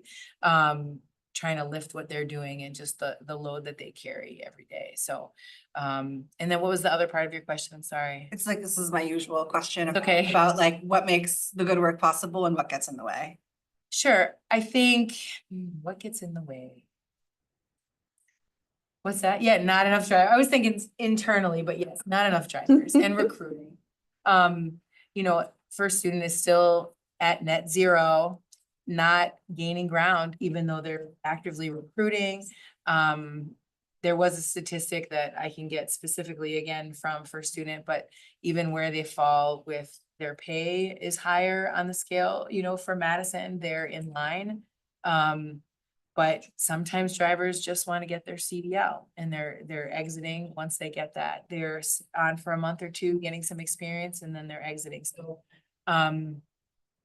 there's work that can be done around, I think, retention and what that looks like. But again, that's a first student lift. But it is a barrier because I know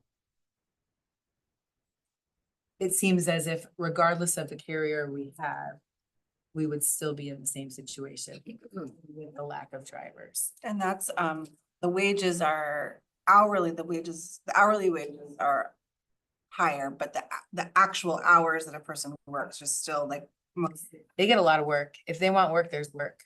They're filling their days. I mean, really, and a lot of them will get overtime because there's, you know, that you figure they check in at 6:30 in the morning.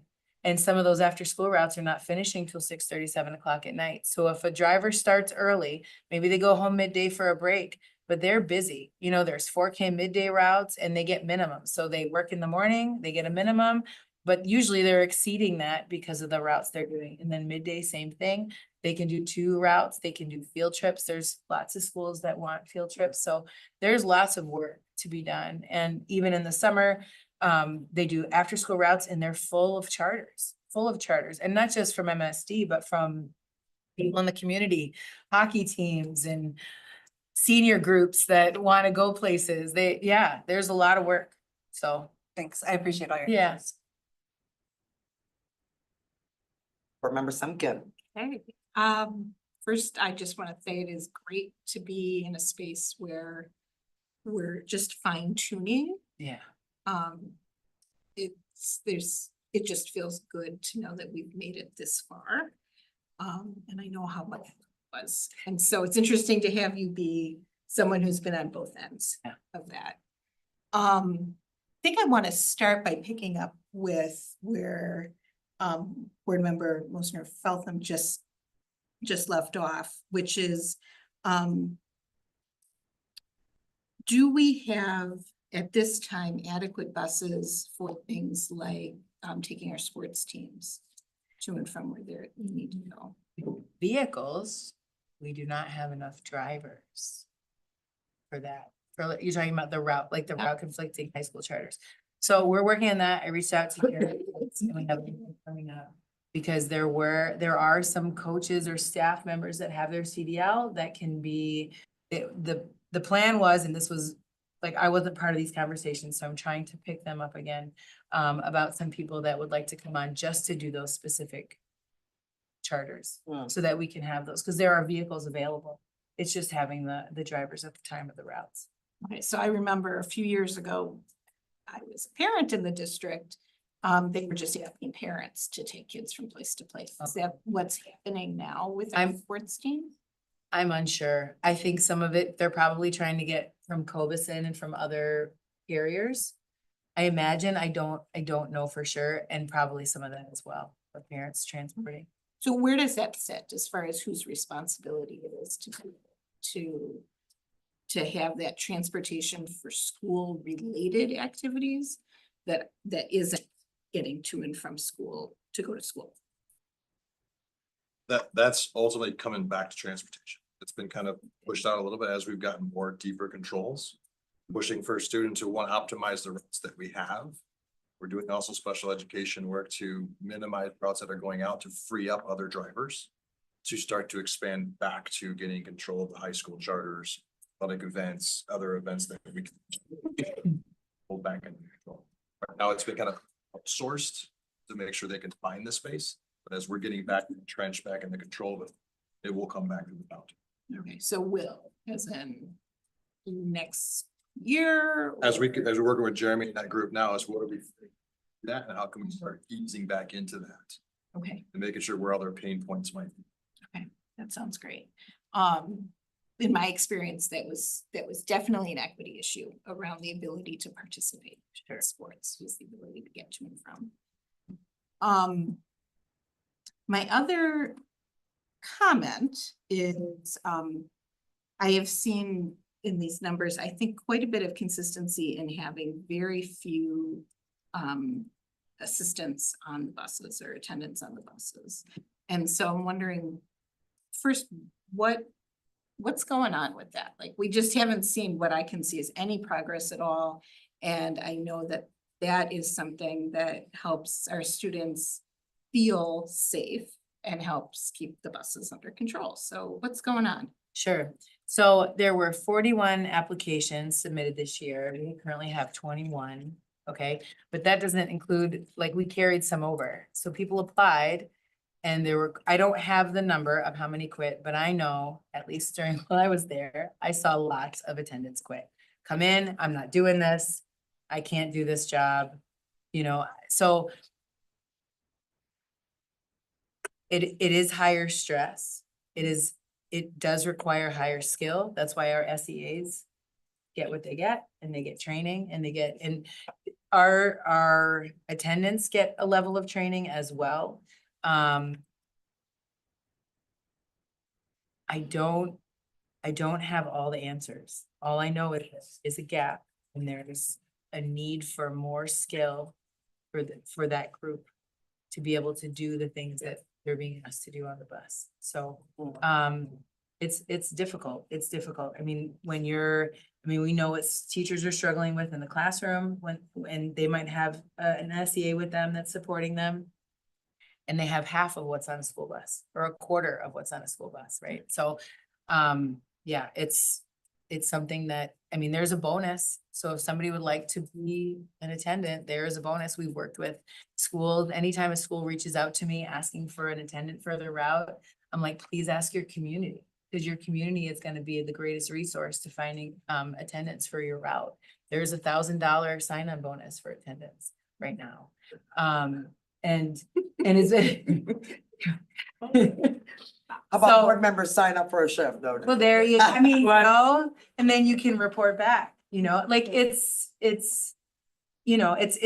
community. No, it is. It's definitely. Because we could have board members grab us. But there's also been communication there's some very tenured people doing attendance work. Is getting some of the new upcoming attendants that are part of that program to spend time with somebody who's been doing it for a long time to really understand the ropes versus here you go. Right, so there's some background conversations happening. How do you develop a better training program so you don't get attrition and turnover? So those are the conversations that are just kind of starting now, is how to that and push that forward, and our demand is how do we get that back up? Okay, so that sounds helpful. When we were having conversations quite a while ago about the lack of drivers, we kept talking about raising the pay. And then we have our drivers now. And so I am wondering, you are talking about a difficult position, might be fun if you're really good at it.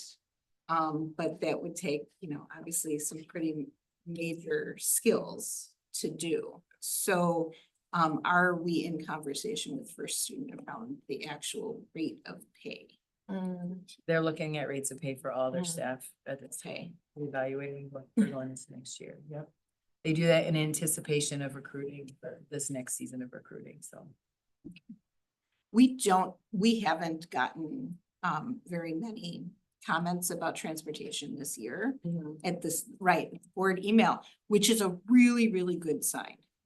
And I feel like having, really making sure that we don't let up on getting, what are we calling them, attendance? Yep. Attendance onto all of the buses that need them feels critical to make sure that we are being proactive. For sure. Yeah. What we've been trying to be a little creative with that. I know there was a particular school that reached out that needed an attendant, and they had an attendant on a different route that also needed it, but we kind of shared a little bit to, there was some more need on the other bus, so that attendant switched buses to kind of help stabilize that situation and be able to return to their route. So, yes, but we will continue to have those conversations with First Student about their wages and how to improve this and their skill level. So, Okay, thanks. I appreciate it. I know this has been a very big lift. So. All right, I'm gonna go to Megan. Yeah, so two things. First of all, from the student perspective, transportation is so much better than it was 2 years ago, 1 year ago. I know my brother and I both take the bus, and it's so much less crowded, everything's more streamlined.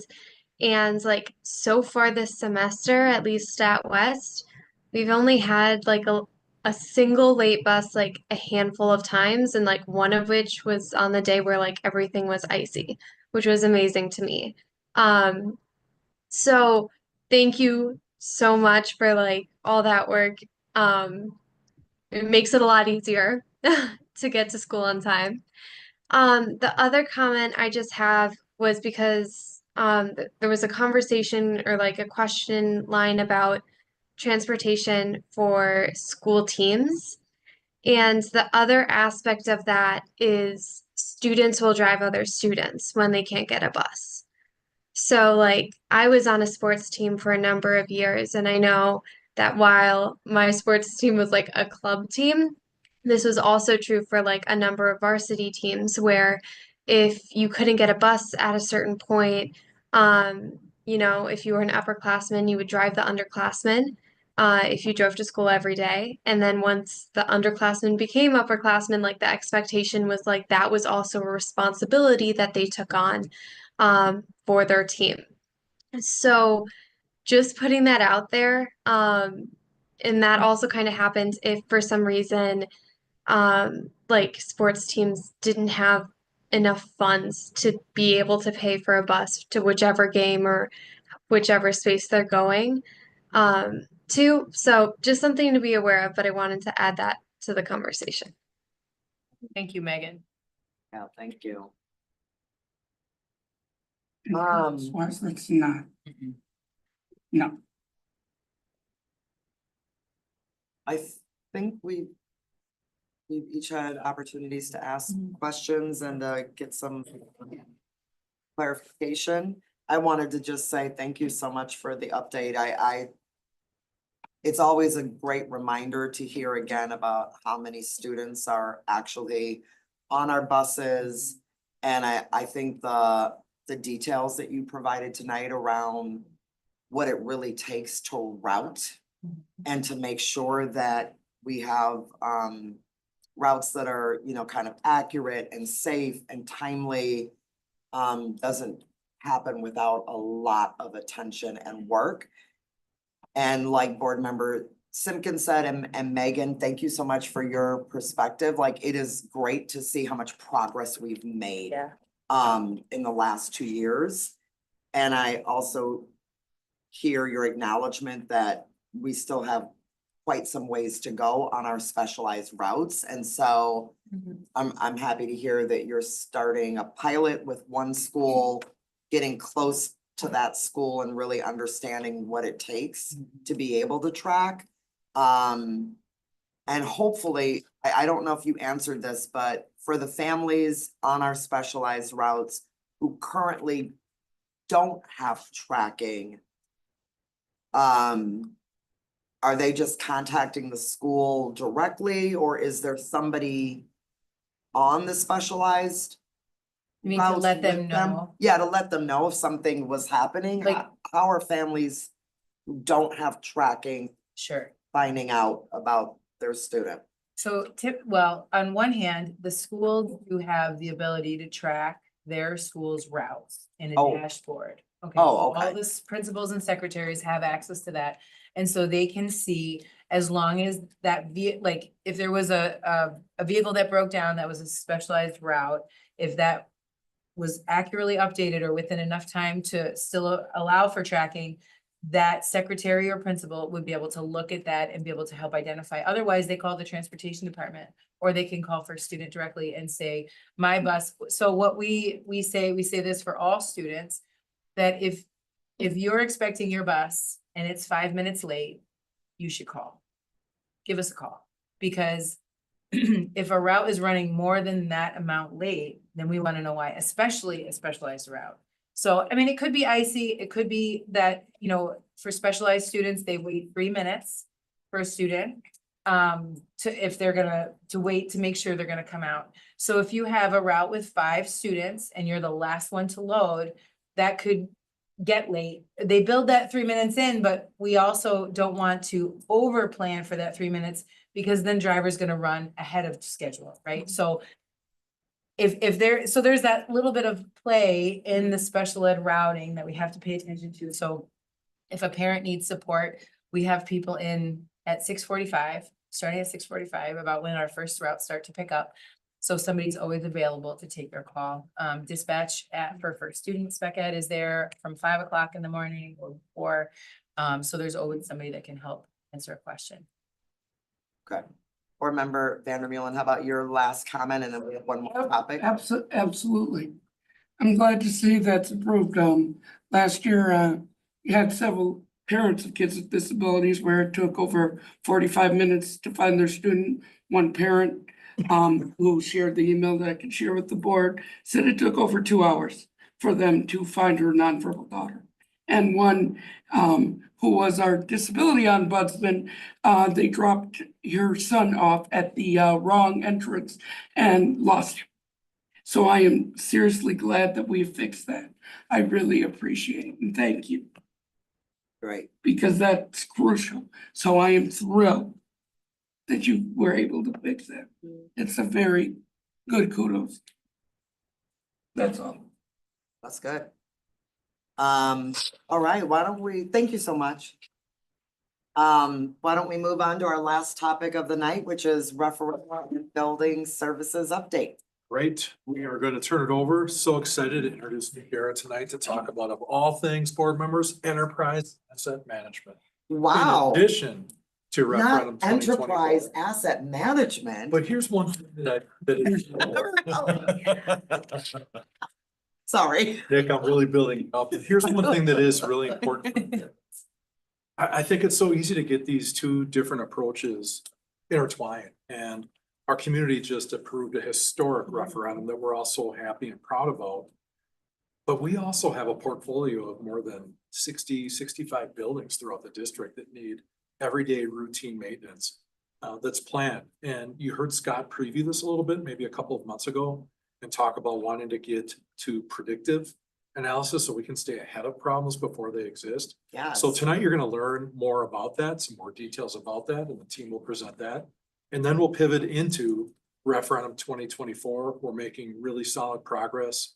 Happy for how we've now completed our construction team and ready to move that forward. So to begin with, Scott, I don't know if you want to start or should we turn? Yeah, I'll introduce Nick.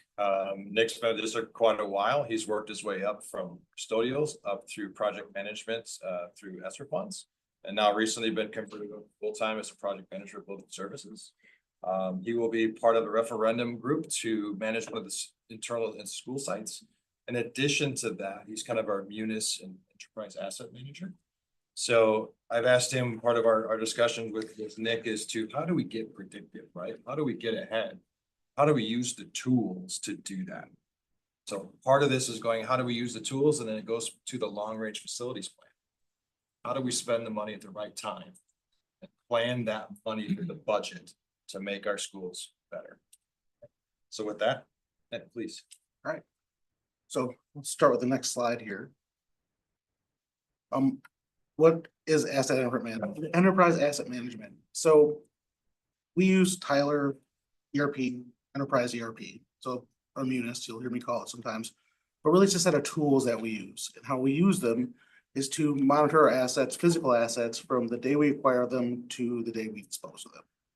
Helps us track for budgeting purposes, for maintenance purposes. EAM is our work order system. We use it for inventory management. We use it for preventative maintenance, and now we're going to start using it for reporting and analytics. So on the next slide, you'll see a timeline. So in 2011, building services started using the Munis work order system, a very basic version of it. So basically requesting departments, servicing departments, that's it, just work orders. 2019, Tyler made enhancements to Munis. We kind of looked at them, didn't do much with them. In 2024, we decided to leverage those enhancements that were made in 2019. So we took our EAM system, wiped it, and completely rebuilt it in 2024. So 2024, the big focus was on adding preventative maintenances into the system to kind of automate that. This year, we started working on expanding that system out. So starting to look at analytics and reporting, asset performance, and additional PMs. So currently right now, we're using one of our test environments to build the system in, kind of seeing how it works. Some of the slides you'll see ahead are going to be screenshots of that test environment. The goal is by December of 2026 to kind of complete the initial build out of all the schools. So have all the major systems in, the components in, and the preventative maintenance schedules in. On the next slide, you'll see an example of a preventative maintenance. So currently we have 17 looking to expand. We use our preventative maintenance system for boiler logs, playground inspections, fire extinguisher, exterior light inspections, elevator tests, just to make sure our systems are going. We use checklists inside of the work order system to ensure that we're lost my train of thought, to ensure standardization across the district and compliance. So all our schools are doing it the same way, all our custodians are doing it the same way. On the next slide, you start getting into asset performance and asset management. So currently we have the FCR, the Facilities Condition Report, and the FCI, the Facilities Condition Index. The FCR looks more at building systems. The FCI looks more at components of the systems. So currently we're trying to get all that data into our asset management database. So we're going through, we're looking at the big systems, putting in conditional assessments, putting in components, life expectancy. So one thing we're looking at here is life cycles. So we look at the installation date. So for a system, we're looking at the average installation of different components. And then for the life cycle, we're looking at an industry standard norm of what we expect that, how long we expect that system to last. So this is a Lindbergh HVAC system installed in 1905, and this shows us how it's performing today. Is that what we're looking at? correct. It shows us the condition of it today, status of it today. So that the 1985 is an average of all those components that are in there. So if you look down below, you'll see performance. That's the asset performance or risk matrix in there. So you look at likelihood of failure, which is driven by the condition. So the condition on the bottom left is what drives the likelihood of failure, which the condition is done by a conditional assessment work order, which will be a PM work order, which will somebody, a qualified staff member or consultant will actually go rate that system, give it a condition score. Then the consequence of failure is driven by the criticality of the system. And the criticality is determined by how many people like a failure in the system would impact. So a univent impacting one classroom versus a boiler affecting an entire one. So that gives us a percentage of a likelihood of failure. Kind of leads us into the next hub. If you're looking for the data points in the middle of the screen, it says performance. You'll see a likelihood of failure 4, consequence of failure 4. Criticality is very high if it does, and it gives an overall condition rating based on the criteria. So every time we go through an asset, we rate it, and it will start to give us a condition report back, so we can then prioritize the project, whether it's criticality or imminent failure, or we need to start looking more heavily at the evaluation.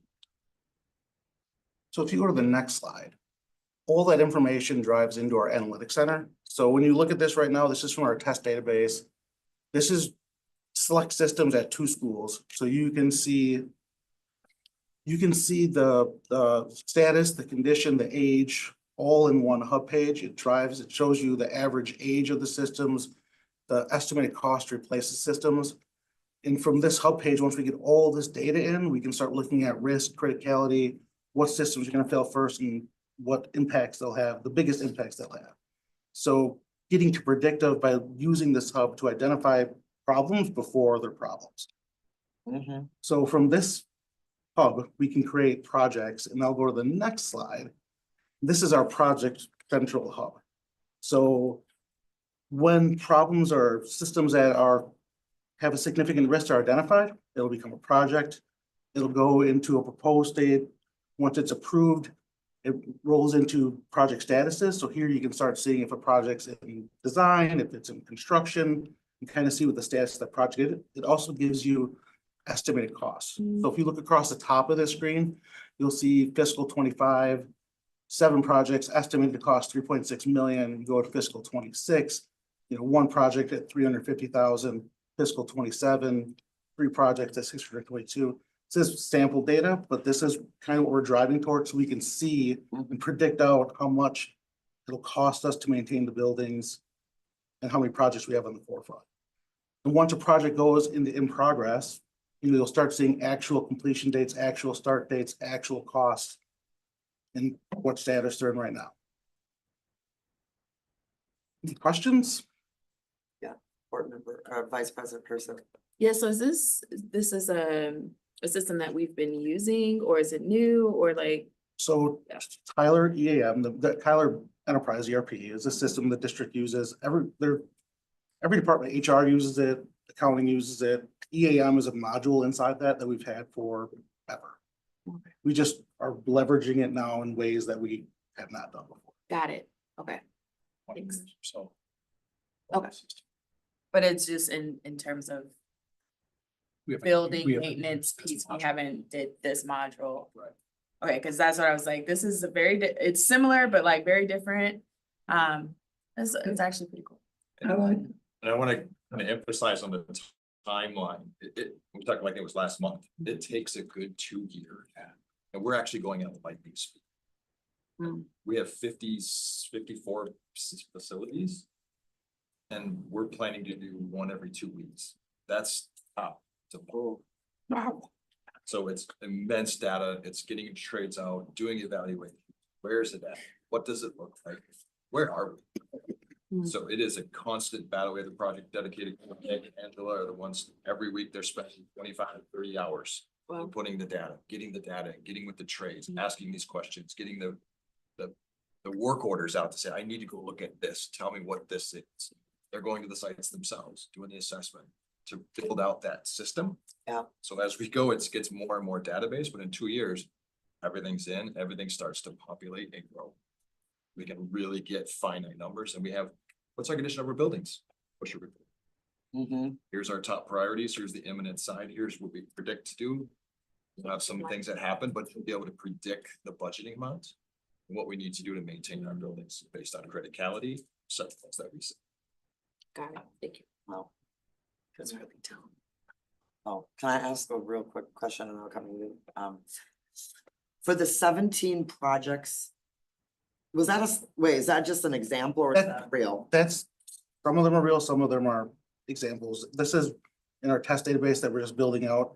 So to make it look the way it looks and get the functionality we want, we have to build it in our test environment. And then once we get done with our testing, we'll move it into the live environment and we'll have all the projects in. So this is example data. Oh, okay, so the one slide that said preventative maintenance work orders, 17 currently in the system, Yeah, that's real. that is real. That's real. That's what we're using right now. So the custodians every day get boiler logs as a preventative maintenance.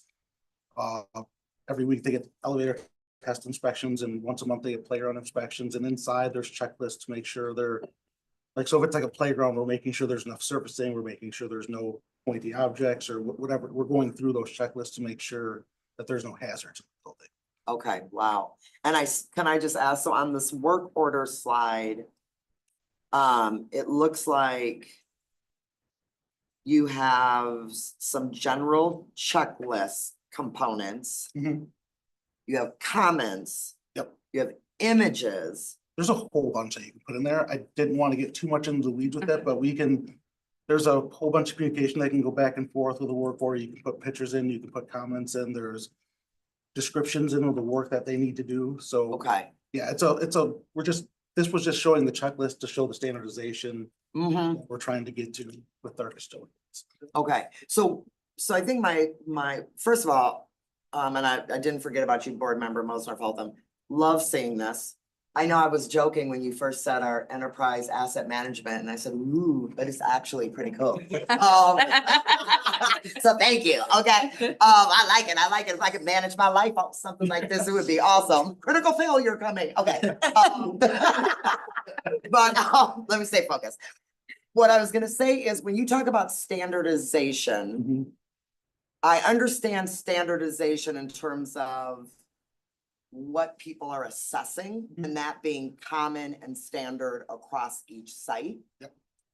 Can you talk to me though about the people part of standardization? Because oftentimes when you're asking custodial staff or trade staff to then follow something that's standard, I guess I'm curious about what does the training and the support look like for them to start to know how to actually build in good input in a system like this? So last year, when we implemented this, we brought all 217 custodians down to Holtzman. And we went through all of this with them, like not the asset performance part, but the preventive maintenance part of it. Okay, okay. We brought them down to Holtzman. Our custodial managers worked with people one-on-one to kind of get them up to speed on it. So it's a constant process to kind of keep them engaged, to keep working with them to make, because you get a new head custodian or a new custodian, it's a whole thing they have to learn. Mm-hmm. But the whole thought, like the hub pages I showed you for the work project and the analytics, we have a hub page for our custodians. When they log into Munis, they see on their hub page, it pops up, right, the work orders for their schools and their schools only, what they have to do for that day. So if they don't know how to do something, they can actually put a work order in. If they learn the system, they put a work order in to the steam fitters or the plumbers or an electrician to come out, actually walk them through the process if they have questions. Okay, So it's a continuous process to kind of keep them engaged and keep the training evolving. okay, So even this year, we're planning on bringing them down to Holtzman again over spring break and doing more training. okay. My small follow-up to that, and then I'm coming to you, Blair, is, I don't think it is related to this, but I wanna just bring it up because probably a little over a year ago, we as a board did receive emails and public comment from folks in the custodial unit about, I don't know if it was always preventative work, but just, setting expectations for standards of standards of work. And so I think I love what this system is able to help us do and get to. And I was under the impression that for some of our custodial staff who again are working, we're on 3 shifts, right? 3 shifts. You're talking about access to computers. You're talking about not only getting the work done of cleaning our buildings, and then also kind of doing this to help us determine kind of the critical state of all of our buildings. So have you all talked with the custodians about a balance of duties, or is most of this falling on like what we would consider head custodians? So most of the PM work orders kind of fall in the head custodian. Okay, Night shift, second shift, they can be assigned work orders, like high schools might be a better example because there's more staff there. okay, So sometimes there might be a maintenance person doing this at a high school, but generally at an elementary school where you have, 1 head custodian, 2 night custodians, it's the head custodian that's doing this work. okay. Got it. Thank you for that. We- All right. We have given them tablets too to help versus having to sit down at a computer. Some of them have tablets, so they'll be able to mobile Okay, and go as they work. okay, great. That's super helpful. Board member Mosner-Feld. I'm obsessed with this. I love it. I work in like stuff like this for students. So it's just really cool to see it with this. Okay, so you have an HVAC that's 40 years old, but the estimated lifespan is 25 years. Can you tell me about like you don't want to replace it before you need to replace it. We don't want to waste money or time. Like, and that's all conditions report, like, okay, I don't know what to tell you. It's 4 years old, but it's working great. So Come back next year. the conditional assessment breaks down into components of that system. So if you're looking at an HVAC system, you might have terminal units that are, univents. I'm not an HVAC specialist, but you're looking at components. So that overall grade is driven by the grade of the components. Right. So if there is a component that's failing in that system, you can address that component to raise that grade up with not necessarily replacing the system. That's exactly what I wanted to hear. Thank you. Dr. Goddard has a question. Real quick, predictive budgeting, great. What happens when you have an unforeseen something? I hate to knock on wood, but and you've got to get out and fix it. How do you factor that into the budgeting with the predictive budgeting and the emergency or the need to budgeting? Yeah, we hold back a few $1 million. You never know if a boiler has catastrophic belly failure, pipes bursting. There is holdback. So when we go to align the budget, there's $5 or $8 million, right? We hold back 2 million. Rest, and at the end of the year, we say, okay, are we through the season for bursting pipes? Okay, how can we focus this on other asset improvement projects, whatever that goes through? So wintertime's the worst of our channel. So we hold it until spring and go, okay, now let's refocus and how can we use this money to better our. Well, now your question made me think about the $5 million annually that we put in for capital maintenance. So what I'm wondering is the 5 million is sitting technically with Scott's department. They're holding some for kind of unforeseen seasonal things that could pop up. But, and let's say you said that was 2 million. So the other 3 million, is that going on planned maintenance? And just Dates. general upkeep. And So if just faucet general breaks, you know, something gives up over time that just natural can't predict. That money gets spent there. Fixture gets broken. Light panel goes out. Those are things that always come up, and that's where that money is spent towards. Oh, We hold back. yeah, To make sure like, okay, we went through the worst of the pipe season, or we kind of have a season when things are gonna be the worst, when it rains the most, all the things, the roofs we have to repair. Okay, now it's open. Let's put that to some other use. so based on that answer, would it be fair to say, once we have a better system of all of the school assets, and we could be more predictive, we may see that we need an additional amount annually to address all the other issues, plus the 5 million in regular upkeep. And then that's where potentially we would be looking at our Fund 46 as being proactive and planful about regular planned maintenance. Okay, Hit it right on the head. all right, thank you. Any questions for Nick? Nick, thanks for being with us and working your way on up. Yeah, welcome. Couple things. So jumping into referendum quickly. Referendum 2020 is coming to a close rather quickly this June. So we are working with the high schools, South Side, and Capital to get the closeout projects done, billed and sent for the close of June 30th, 2025. So we've got a punch list of target list of about 15 projects we're working on throughout the high school and the district. To make sure the things that have been taken out are put back in if we can, get that done, including a lot of roofing projects, to get those closed up for 2020. And then 2024 monthly review. Next, we'll skip a couple slides to the timeline, please. For the same slide, same property. Here we go, timeline. There we go. So here's where we currently are. We've been doing lots of work in the background, building programs, working with teaching and learning. We've got our CMs now all officially voted. We're having lots of CM meetings and communication meetings with all of our teams to make sure that we're all in alignment in the view to the community. We are doing, like I said, user groups for teaching and learning, building all individual programs for CTE, arts, special education, administration, plumbing, electrical, and mechanical, really understanding all the parts of a school, like everything to it. There are meetings happening 5 hours a day on Thursdays, 3 hours a day on Wednesdays to really understand what the needs are for our schools for now, more importantly, what in the future. Like, what does education look like 5 years from now, 10 years from now, 15 from now?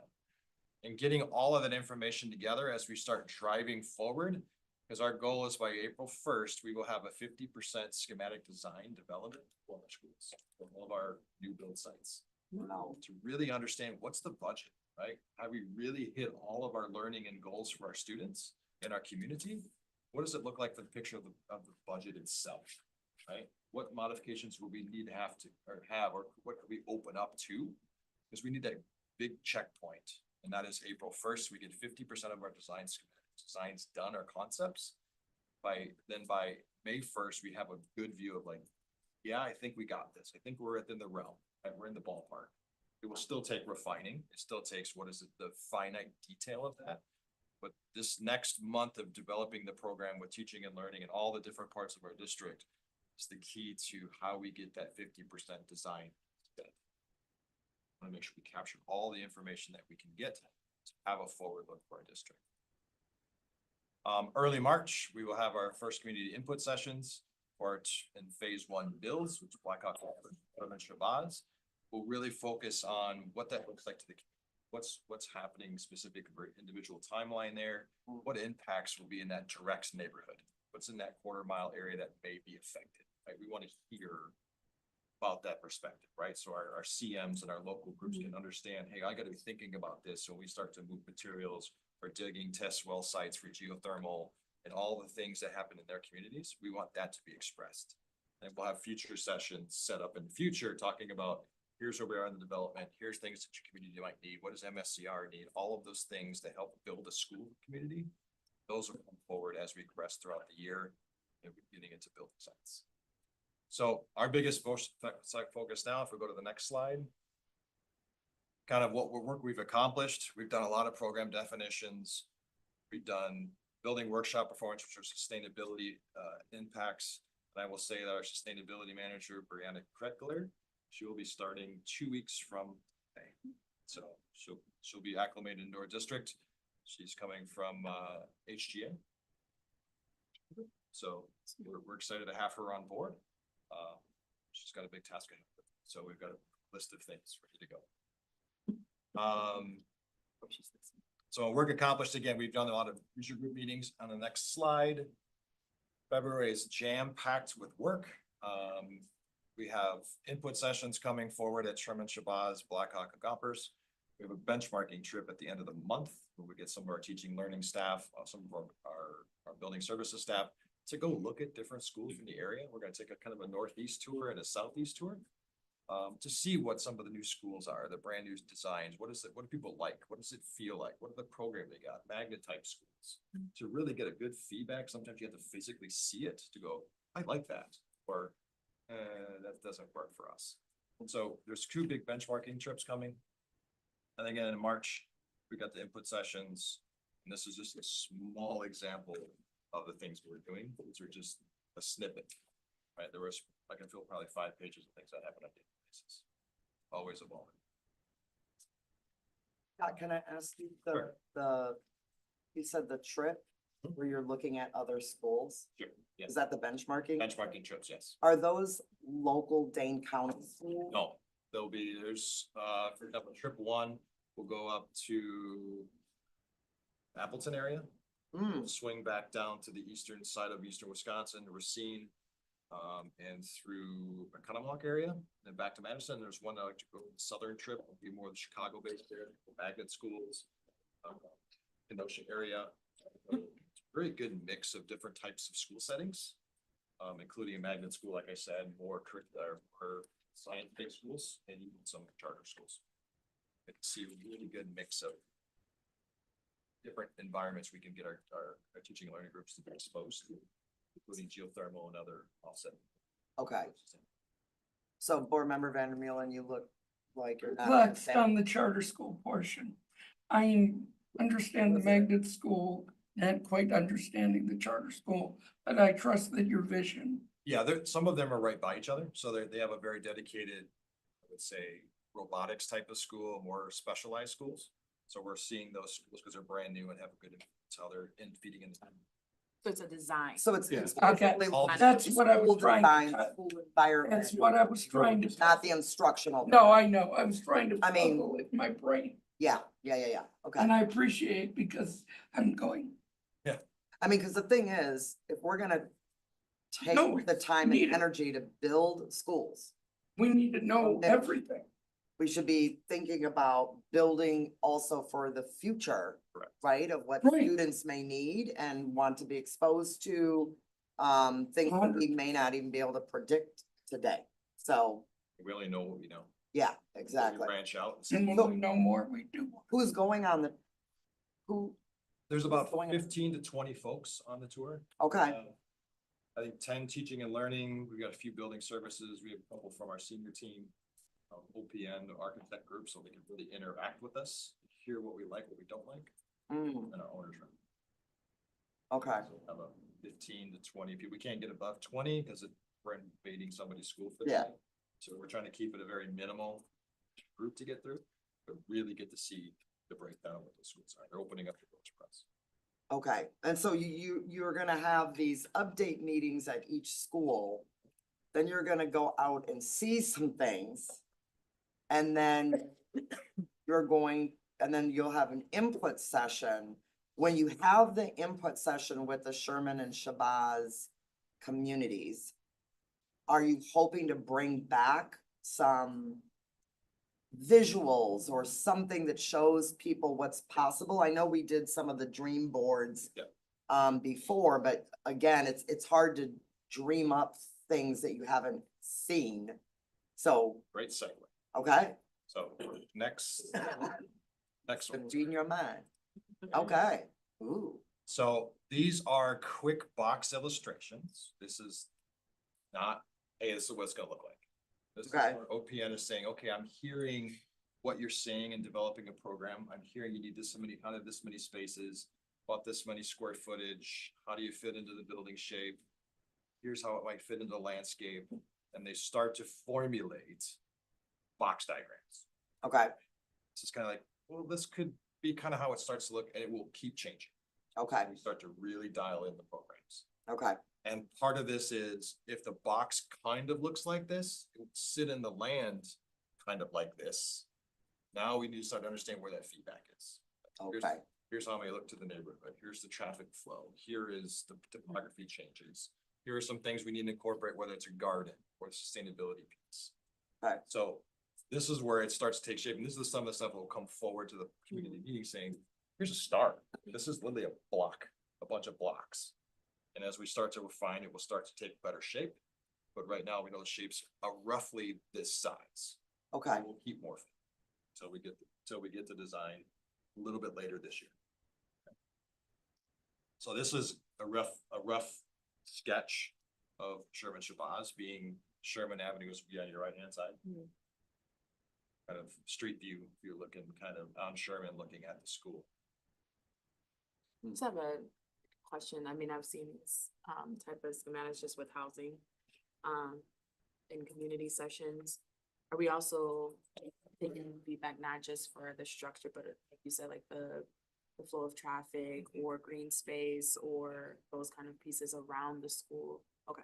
Yeah, we're kind of targeting the 1/4 mile radius. So Okay. what's it gonna do? Like businesses, traffic flow, pattern of flow, Mm. things that we don't live there every day. So Right. we need to. Yeah. So this is the first sketch out, again, looking at the school. Blackhawk Gompers, so this will be looking from kind of the north side. Looking at the school, the old school will kind of be behind this. And then if you're in the school, you'd have this type of view, minus the school underneath there, that's correct. So we're kind of looking at how do we use the topography. Next slide. Oh, next slide, sorry. It was like you did it, but she. I did it. But this is kind of a view looking out, like using the topography of the north side of Blackhawk Gompers. Say, can we use the natural topography, use the vision and the looks to give it a nice up to the community and show the highlights of Madison? Would be the kind of the view that school would have. Next slide. Again, concept blocking. Tokyo Orchard Ridge, we have to kind of go up potentially to that would be the northwest side. You can see the school forest kind of sitting there in the background, using that as natural drop. And then school kind of tucks up in that green space and using that outward look, right? Maybe that's kind of a view to the forest. Anyway, it would be on the left side of that biggest green box. The school currently would be closest to the bottom of the screen. Next slide. Again, Cherokee, again, using the topography of Cherokee, keeping the sledding hill. I was hoping for that. But it needs snow. Yeah, exactly. We'll figure that part out later. That's later this week. But Midvale is on the backside of the screen. And then you'd see as you're kind of opposite looking at Midvale, looking up the hill. So it's kind of built into this landscape. Okay. So it kind of drops in and you have a big open flat space where we can have easy and zero entry to the building, right? See access to the centers. Next. Lastly, one of the biggest concepts we're working as Senate. Lots of different concepts here, lots of things that will change. That's 100% guaranteed. But current blocks, maybe it sits in the front of the building site, kind of next to the Senate School that is now, not disturbing up in the back area where the soccer fields are. Mm. We bring it more forward, maybe we bring it closer to the road, more accessibility to the public, have the yellow space be a gymnasium space where it's access to the public. Welcome centers are there, and then tie in the front of it where the existing center, it's a green space. How do we make a path that still leads to the high school for programming or back to Lucier Stadium for athletic events? Mm. There's a lot of really big concepts flying around and trying to figure out some of these tighter spaces. It looks like a lot of space, but in Valley, it's not. Okay. You have to kind of work around the school is going to be in session. We still have schools that are very active. So we have to watch the safety and security of our students, including, you know, working in topography as well, make sure we're not disturbing things. Okay. Any questions on where we are currently? Yes, there's board member Muldrow, and then am I coming back to you? Yeah. Okay. Good question.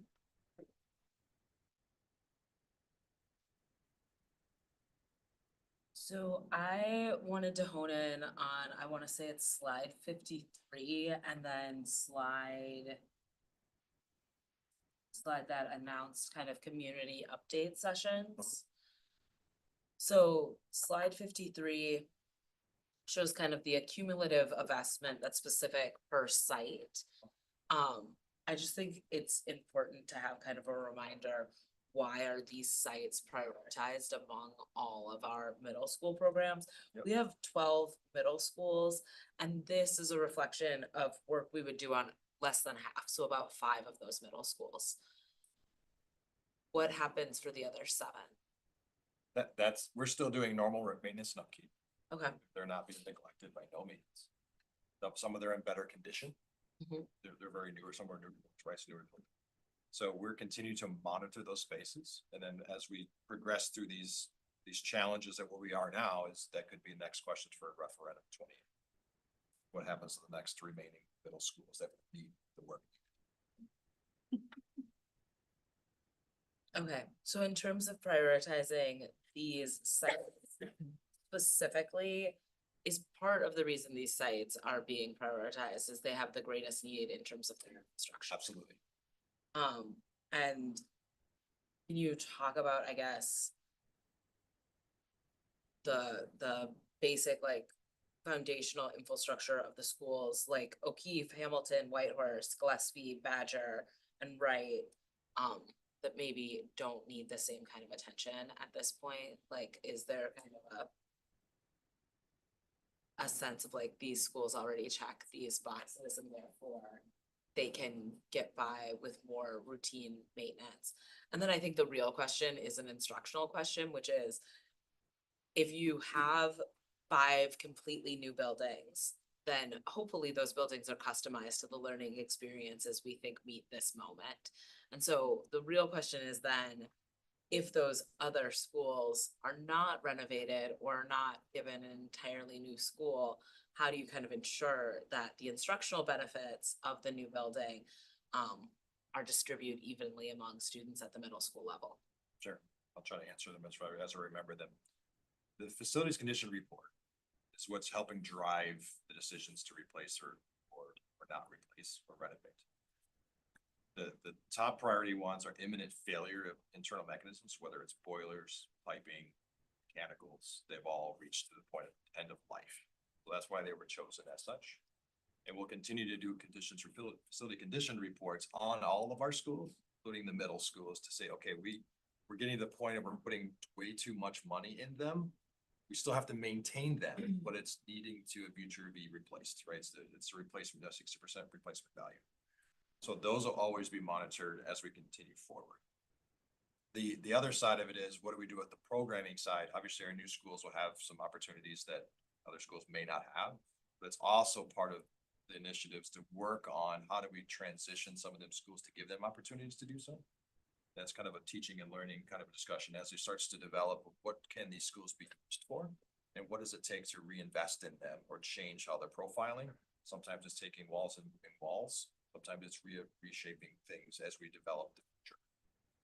So it's kind of hard to answer from some of it my perspective, But we'll always keep maintaining them to make sure they need modifications. We can then come back to do simple modifications to enhance their learning or make it more similar to what we have.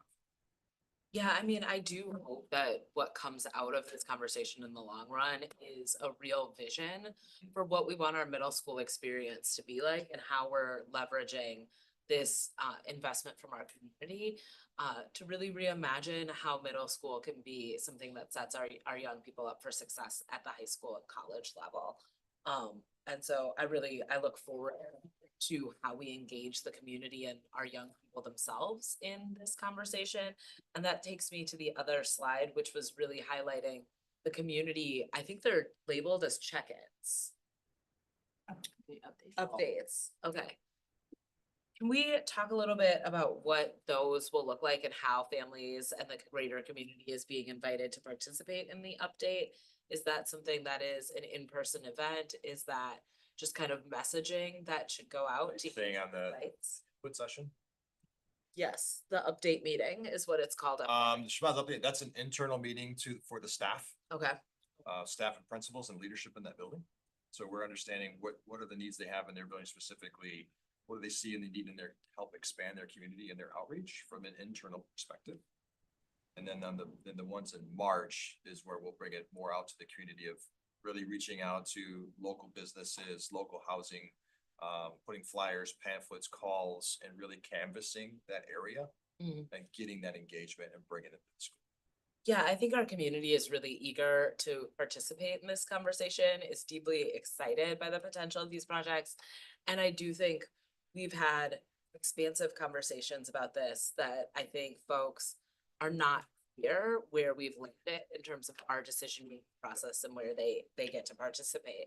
And so I think it's exciting to hear like building staff being prioritized in the conversation.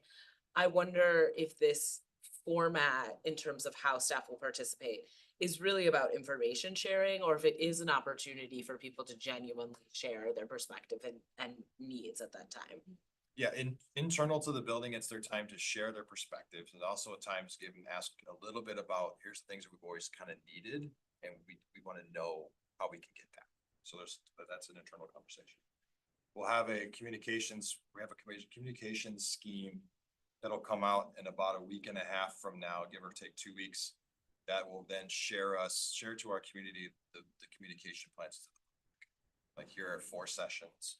Here's what each session's kind of driving towards, so that we can start to get that community outreach and input. I greatly appreciate that. My next question is really related to sustainability and culture. And so I think what we've seen at the high school level are some of the most disheartening aspects of kind of remodeling is that like young people are hard on stuff, right? And when you have a few thousand young people coming in and out of a bathroom, you know, like things get destroyed or things get vandalized or things, you know, the kind of wear and tear that young people put on a building is profound. And if we have a culture of stewarding our buildings, of taking care of each other, of taking care of our environment, I think that we can lessen some of that wear and tear through how we relate to our young people and the kind of culture we embed. So I want to start by saying thank you so much for hiring our sustainability leadership. And I think like that is not one person's job, right? Like this board came together to say that we want to prioritize the environment, that we want to safeguard the future for our students. And we want to do so by making investments strategically in renewable energy and being a leader in terms of what we can do to protect our environment for our young people. So I guess as we kind of refine the scope of these projects, how is the leadership of our district leveraging that singular role, but also taking responsibility for the cost savings related to renewable energy and the priorities of the board and the timeline set out by the board? And I want to direct that question at you initially, but I'd love to hear from Dr. Gothard as well. Yeah, so there are some really big questions. The sustainability goes on multiple pieces, right? It's not just green. It's about, are you building something that doesn't have to be replaced or can it be damaged inadvertently? Are you spending unnecessary resources to replenish it? Because it's all part of the carbon footprint, right? So there are things in our high schools that we're going back to fix a little bit, right? There are some challenges. Some of our students like to inadvertently damage things and things that happen, right? We need to go back and update those, and that's what we're going to do. We're gonna do it. Part of our goal in this referendum is doing it right the first time, but making sure that it's meeting sustainability goals, meets the durability of our students and our community. We're gonna have more community spaces. We gotta be ready for that. And the last part of it is, are we being environmentally friendly, right? So environmentally friendly is geothermal, again, using materials that are sustainable, that are gonna last. Or what are the newest things that are coming up market, and we're challenging ourselves and using expertise, not only our architecture, using some of the city of Madison, asking consultants, what are the things that are, right? We don't know everything. We have a good idea. There's lots of other ideas out there that that durability over time, which is ultimately sustainable, right? You have to replace it, you have to replenish it, you don't spend an extra undue cost, and it's aesthetically pleasing, right? There's a big combination of all these things.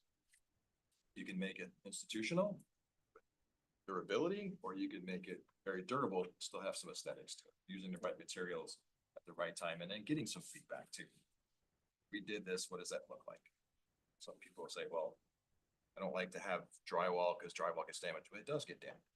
How can we find alternative surfaces that make it harder? It's cleanable, still has a white surface, still looks cleanly, looks nice and sterile for a bathroom, but yet can't be disrupted, can't be damaged, or inadvertently wrote on, or things that happen with bathrooms, right? So there are some very, very fine lines that will continue to evolve, given what we've learned in the high schools, especially.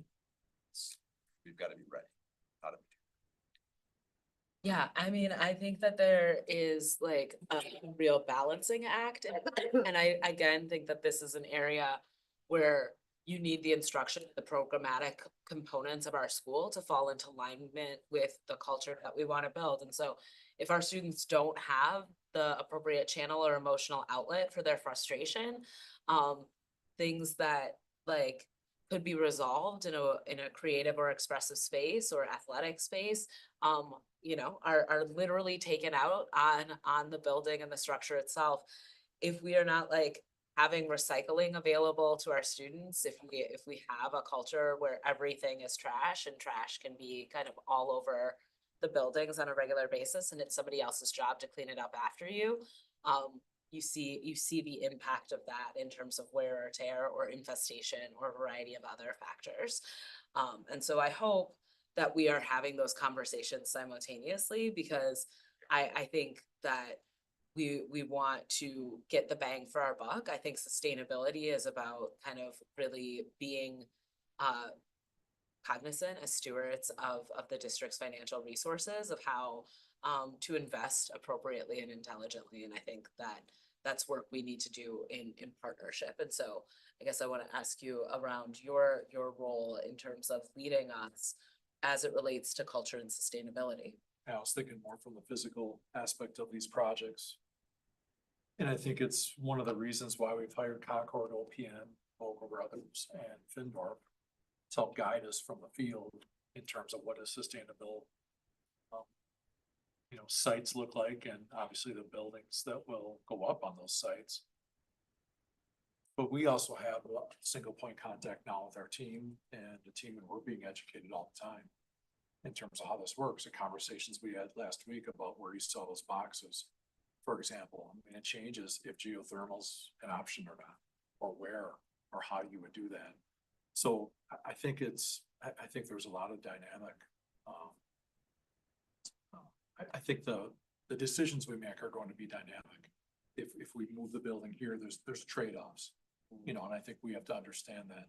But in terms of the culture on sustainability, I'll admit, Board Member Muldrow, I think that's an area that we have to continually go back to, remind ourselves of, get the education that we need, align our expectations with the realities of that across 52 schools. It's different at each level. I've heard, like you, that in some places there aren't enough recycled containers. So can we start there? Can we standardize some of our practices?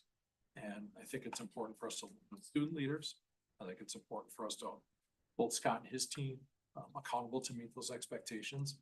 And eventually, let's make sure that we have a consistent definition of what we would like to see. board, administration, community. Yeah, I greatly appreciate that response, and I think things like recycling and composting are beautiful tributes to that, and I think they allow for us to engage students really proactively.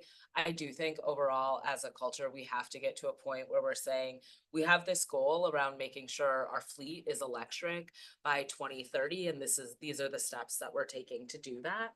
I do think like we're at the point as a board where I struggle with whether or not this needs to be an area that the board leads through policy. And so do we need really specific policies that say, this is how we're moving towards sustainability proactively in alignment with the goals that we have named. And this is how we're adhering to our own timeline. And so I look forward to kind of how that manifests as part of this initial conversation. I do think, you know, there can be some confusion about the idea of us having 53 schools and sites, because we have schools that share buildings.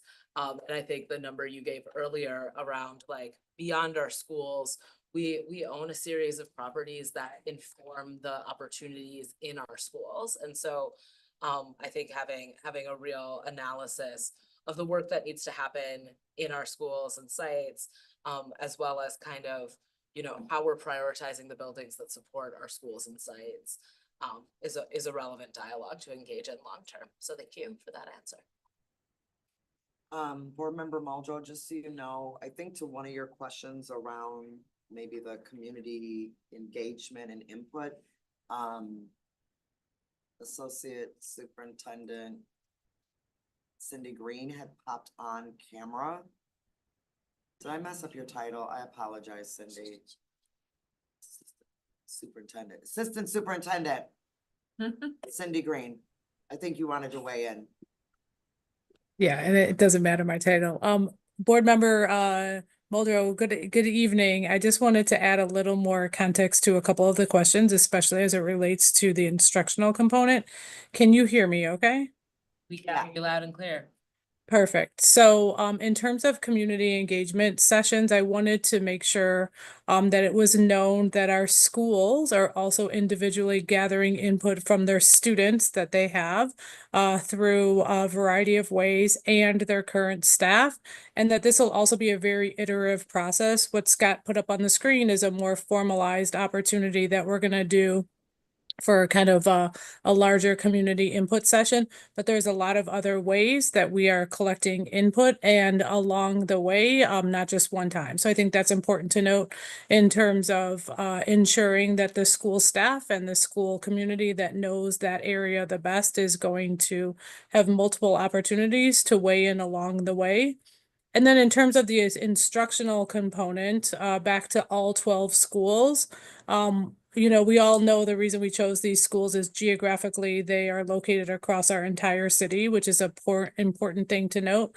But we are also ensuring that there's standardization in terms of programming. So CTE programming, arts programming, and other programming as well. So while we will have new spaces that may enhance learning and provide additional opportunities for students in these 5 middle schools, we are ensuring that there is standardization in some of these offerings across all 12 middle schools, and we're continuing to learn from our schools and our students and staff around what they need, especially around project-based learning, more hands-on experiences.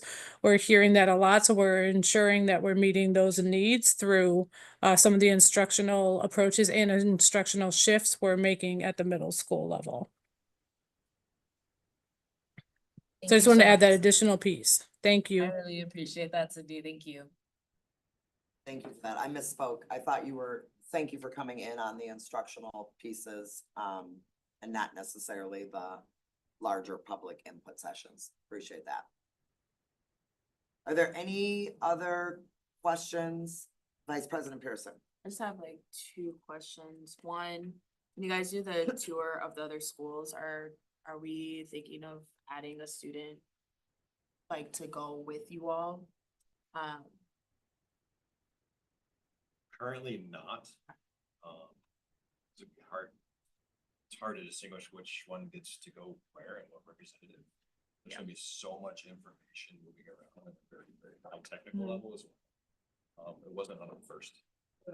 So, Yeah, I just thought of it because I think like even, you know, if we decide, I don't know, to send like a student rep or something like that, there's that possibility of visiting other schools that are not in MMSD or surrounding areas.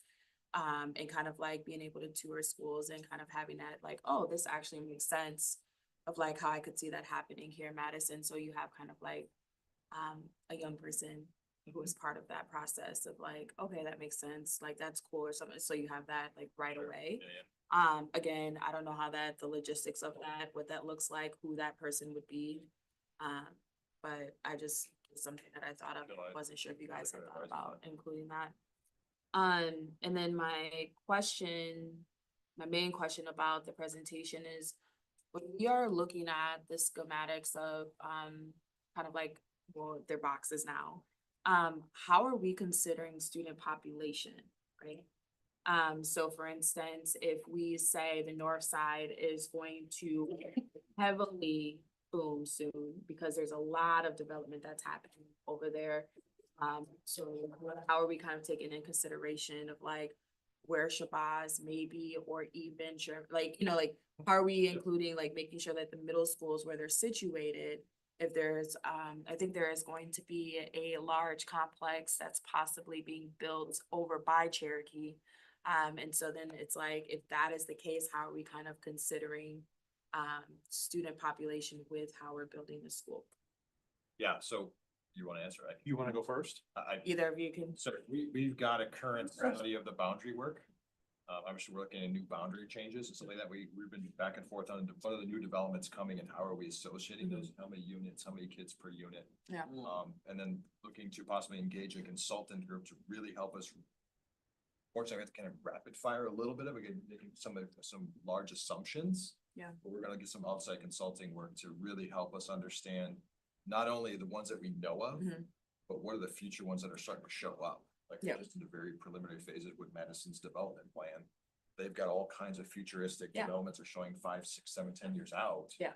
So we're gonna engage some on the district level is get some external help to really help us focus that work. Okay. And board members, there's really there's many different ways to look at this, but one is, do we have net new student growth? Or is it migration with it? Same amount of students, they're just living in different places. So it makes boundary changes really challenging. Because we certainly don't want to be coming back every other year to the start times. Yeah. Boundary change. These are changes that just drive people, you know, so it's hard. So, Scott's right. I want to, and the team knows that. I mean, even since I've been back in May, the number of developments that have shown up. Yeah. I can't even keep up with them anymore. So we need some help. Okay. We need some help. I'm reaching out to other partners in the community as well. Yeah. I think there are people who we can lean on for their expertise that can really help us understand long range, what the near term and long range needs are. Yeah. Yeah, and I, you know, I represent us on a TID and TIF, you know, district review boards, and I'm pretty involved in development just in the city. It's like even today, there's an article released about the city is now looking for developers to build out in South Madison, right along Park Street, in some areas that they have now, like they bought. And so, yeah. And so then it's like those conversations, and then talking about boundaries, even as we like go up against some of the other districts, and then what are the other districts doing? Because I'm sure they are having very similar conversations, as we know that housing prices is expensive in Madison, and more people are kind of like going out. And then the conversation, as you mentioned, is that those two-pronged is the our students moving around Madison, but then what does the development look like if we are building 1 or 2 bedroom housing? And then what does that look like if those, you know, young people that we are recruiting to come here then want to start a family, where do they go? And so those are all the thinkings as we are going into this. And then let me add this, what if we decide we want to add some different choices to the district? We want to change how we transport to allow access. I mean, these are all things that we start to consider them. You can see where it's exciting, but it's also we have to be very thoughtful in our approach, Yeah. very pragmatic in our approach. Yeah, and I Let's appreciate. put it out there, Vanessa. No change. No. No, and I appreciate that you are looking to get folks from the outside to kind of help like segue, because we can't do everything, and having folks to help us like kind of concentrate. Yeah, we're making it. We had a discussion, yes, was it today? It was this morning. Literally, this is great, but guess what? Like Blackhawk Operations is gonna have 900 units in the back door. Yeah. Next to a school that's already full. Yeah. And another school that's full, and guess what? That school's full too. Yeah. So, we had a discussion like, we need to pause it. We don't, we have to plan. We already planned for additional capacity, right? We have to build the capacity naturally from hearing. And then now we've got another little twist. So now we have to go do some modifications. Just add more classrooms, like with the development's there, the programming, then we have to build the extra space. So for our aspect of, we already planned for 25% capacity growth. Okay. But now maybe this area we have to add for 40%. Yeah. So we're gonna be using that extra skill set. We've got a few months, right? So that's the critical spot. We'll focus on the north side, and then we're gonna have to go focus on the Cherokee area next, right? Yeah. What happens there? Yeah. Right? Yeah. Senate, maybe not so much right now, but we've got to be very strategic. Yeah, How we approach it. absolutely. By what area? I appreciate that. Mhm. I appreciate that a lot. Thank you, Vice President Pearson, for bringing in that urban planning kind of city development phase in, especially as we're It's huge. trying to build out and anticipate. Thank you so much for this update. I don't see any other questions at this point. Did you have a question? No. No, it's just. Gee. Yeah, okay, you were just jumping the gun, okay. Thank you all so much, for real. It's been a jam-packed agenda, very, very, good and solid information for the board. And with that, we're at the place to adjourn our meeting. Board Member Vandermeulen? So moved. A second. All right, all those in favor? Hi. Thank you. Meeting adjourned. Thanks.